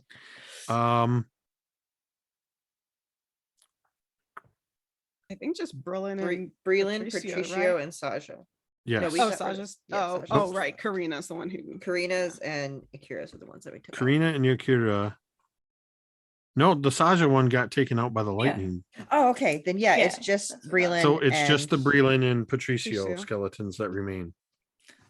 Alrighty. Okay, well now that I've activated my Dayglow self, I am Sasha reaches into her sleeves and she slips a dagger out of each.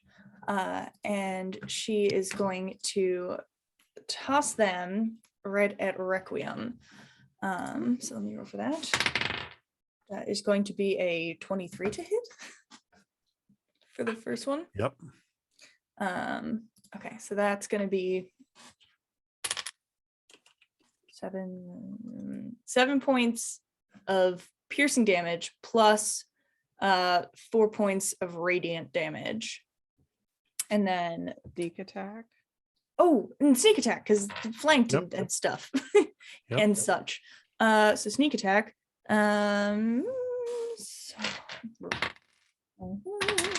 Plus 10 points of damage. Plus And 10 then- the piercing from the dagger. 10 Uh, sneak attack. Yeah, 10 sneak From- attack from- damage. Sneak So attack. Yeah. dagger was 7, sneak attack was 10, radiant is 4. And then I'm going to use my whales from the grave, and not that this will work on skeletons particularly, but whichever skeleton is closer to me, it's going to take 4 necrotic damage.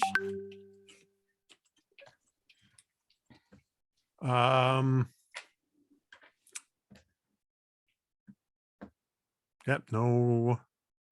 That'll do And then I necrotic have one more damage to it. dagger to throw. This turn is Actually, beautiful. As you hit the Breland skeleton with your whales from the grave, the force of your whales from the grave causes the bones of this skeleton to be coated with this, almost as if shadow is grabbing a hold of them, moving into the joints and pulls it apart until it collapses into the ground. That was enough to take it out. Sick. Amazing. All right. Second attack does an 18 hit. What are you targeting? Requiem. Yes, an 18 does hit Requiem. Okay. So that's going to be 6 points of piercing damage. Once a turn. I'm just holding on, I'm making sure. And I think, yeah, that's it. No more fancy stuff with that one. Right. Then anything within 10 feet of me at the end of my turn takes 2 radiant damage. I don't think there's anything in 10 feet of you unless you walked up on the cluster that is Patricio and Yakira and Requiem. No, I'm because I'm going harmful radiant light, I am trying to stay away specifically from Berlin and Patrizio and Karina. Give me an insight check, please. 19. You notice that your dagger attacks are not having much effect on Requiem. They are causing little chips of stone, but it doesn't, the dagger attacks themselves don't seem to be affecting him as much. Okay. Same with the radiant. The radiant did affect him. Okay.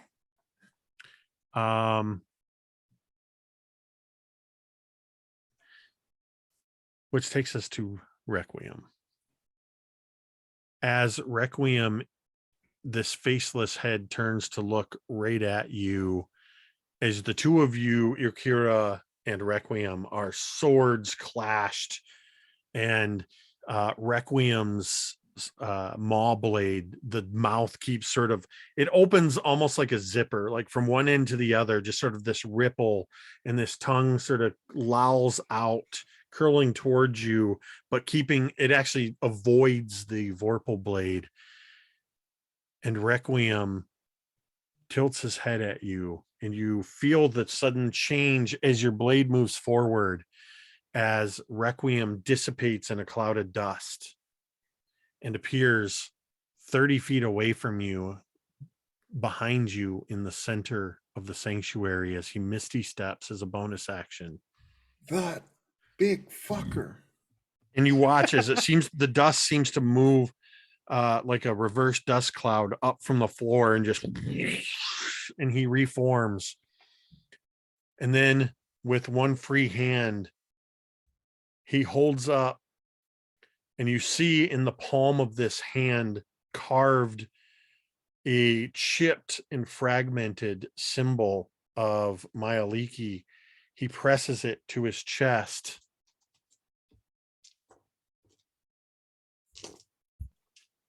Y'all ever just wish you had a 5, counterspell? 12, 9. Let's see what the bonus is on this. 9, 16. As you see some of the cracks and fissures in his countenance mend themselves as he casts Cure Wounds upon himself. Oh, you fucking coward. And then he takes the blade with two hands and drops it to the ground and says, "We have only just begun." And that's where we're going to end tonight. No! No! We can't end there. Jake! Yep. No. I want to. I'm making a note. Really dumb. That Requiem, Yeah. we ended on his initiative. Make note of the dumb thing you want to do and think about it for a week. Oh my I god. don't think I can do the dumb thing I want to do now that I think about it. You made very quick work of the skeletons of self that appeared, most of them. You, what did I say? Hold on, I gotta make sure I marked this. It was 16 is what I said, correct? So that would be, okay. Gotta mark his healing. He still I don't has, have to mark that. he has chips and cracks and fissures in his form. But he appears to be moving into second phase. God, I wish I had counterspell. Oh, yeah. I would have counterspelled I that know. Can so we fast. level? Yeah, can we level? Can we just have a level? Just please. Because you're such a nice Please, DM. It's the middle of a fight. Such a Yeah, kind, that's nice that's DM. like Mhm. we our will Great. and our adrenaline that makes us level up. Requiem gets a second form. Why don't we? Yeah. Second phase. Well, I guess it is a second form. Yeah. You Jake's did. just- You each got a skeletal form. Jake's pretty getting cool. flashbacks to the Evangeline. Did I miss this? Did Irkir skeleton have a hand? Like, have two hands? Did it? It did. Did they look like two of the same hands? This is not for anything other than my curiosity. They did look like two of the same hand. Interesting. All right. We have my other hand in the. It's in. Yeah, Brogan's it's in the bag. Yeah. It's just proof that we're gonna find a cleric to put it on eventually one day. Exactly. Yeah. It's Happy gonna be ending. so gross by the time we get into this clear. We got So magic. It's here's fine. something. this. Here's something to think about. Is this was our 5th session. Next week is our 6th and final session of this arc, Oh no. which means Why we we should finish level up. up twice. We see what happens with Requiem, and we see what happens if there is an after Requiem, depending on your actions. But that will have to wait until next week on Point of order, Dreadful Tales. DM, we are under contract, so even if we die, we have to come back and fight Requiem Right. again. So you could Yes. you could actually never get rid of us until We could just keep this yeah. fight going. We'll just keep going. Yeah. My vocal like that sword reset when does you have a die ghost 3 times. form. Cut to next year. Welcome to session 57. Like, just Groundhog They're still Day. fighting We're s- We're Requiem. gonna get him this time. They're now in the Okay. 6th level of hell. Akira comes Oh my back God. as a barbarian, which actually was her original form. By this Before I point, made you her are paladin. all at what, oh, I forget what the old leveling system, prestige. You're all at prestige levels. Oh man. Yeah, so this was our 5th session. Thank you all. I hope you enjoyed the session. I always enjoy watching you puzzle things out and then seeing your reactions to what I've thrown before you. Thank you everybody who tuned in to watch us, whether you're watching us on Twitch right now or you're watching the VOD later. Thank you so much. Once again, I want to say a huge thank you to Gary, who organized this whole thing and has been producing behind the scenes and who runs the channel fortnerd.com, because he is the Fortnerd guy. Thanks, Gary. We appreciate just everything that you're doing, and thanks for letting us all be a part of this. If you are somebody who likes to lurk quietly in the chat and not participate in the chat and all that, thank you. We appreciate you too, and hope you enjoy our game as well. And of course, just a huge thank you to Fair and Fluffy and M and April and Robo, without whom it would just be me talking to myself for a couple hours. We're going to go around in reverse order. Tell us who you are, where we can find you, starting with you, Fluffy. Hi, I'm Fluffy Snowfall. You can find me on Twitter at Fluffy Snowfall. I have been playing Korina Ivanova,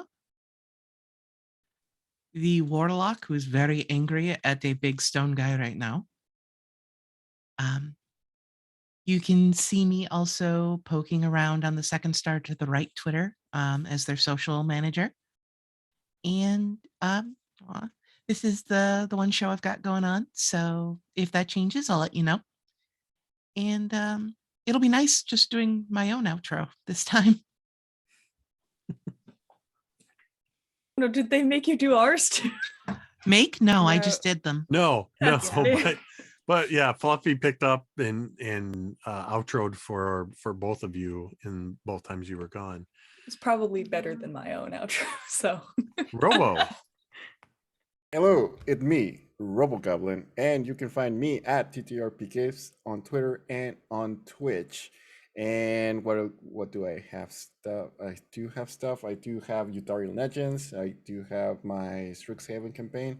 But you can follow me on Twitter and you'll see me there posting about stuff. And thank New you, owl Jake. friend. Thank you.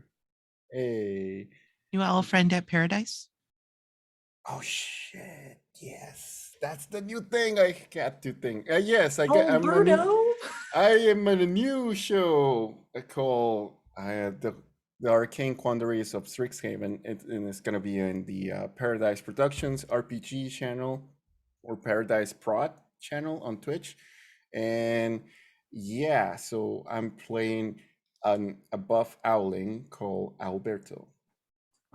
Awesome. Yeah, that's me. April. I just want to say that might be the best character I've ever heard you play, because it is the character that the second you said it, I'm like, yep, the hunt, yeah, that's Robo.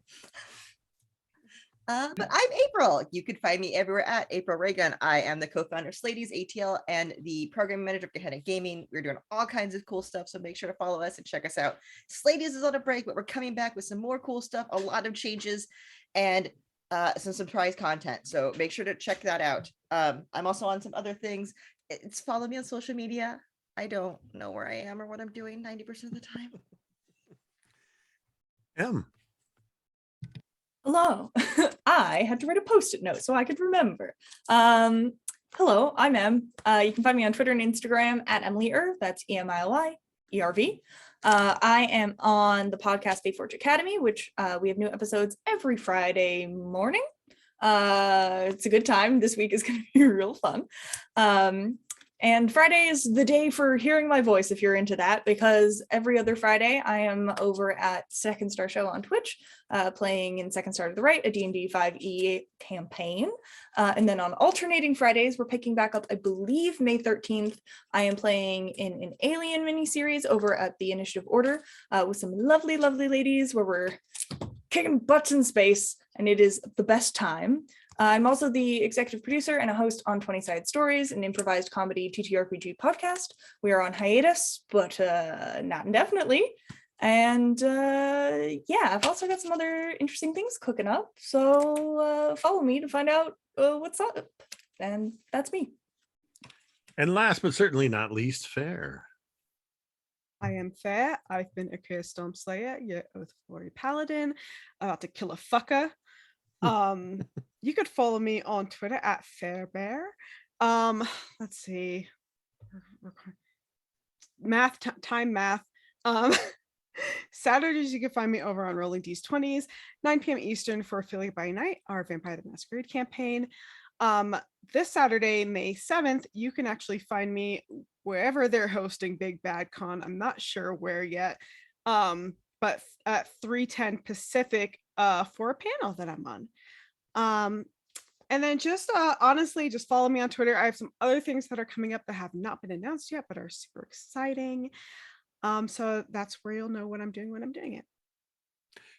And I am MTD Jake, your dungeon master and human storyteller. I am also the founder and main content creator over at Mini Terrain Domain, where you can find us on Monday nights with Gary playing in our Scribes and Scrolls, the Candlekeep Mysteries campaign, where we are doing just about everything except for Candlekeep Mysteries.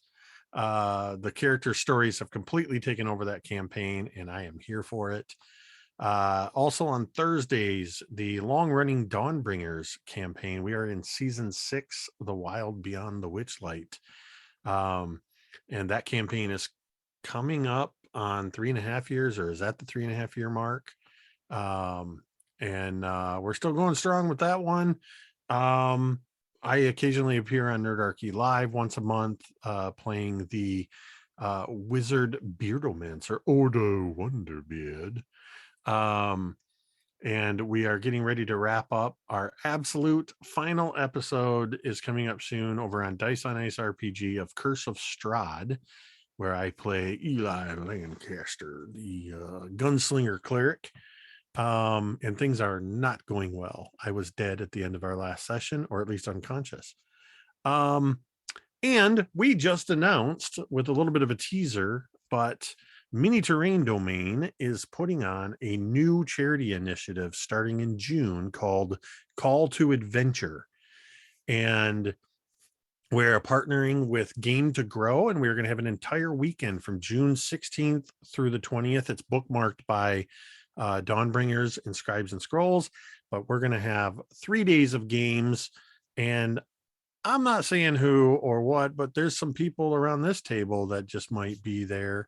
And we're going to be raising money for Game to Grow, which is a Seattle-based mental health organization, because that's something at Mini Terrain Domain we are really passionate about, is mental health. And Game to Grow is a fantastic organization.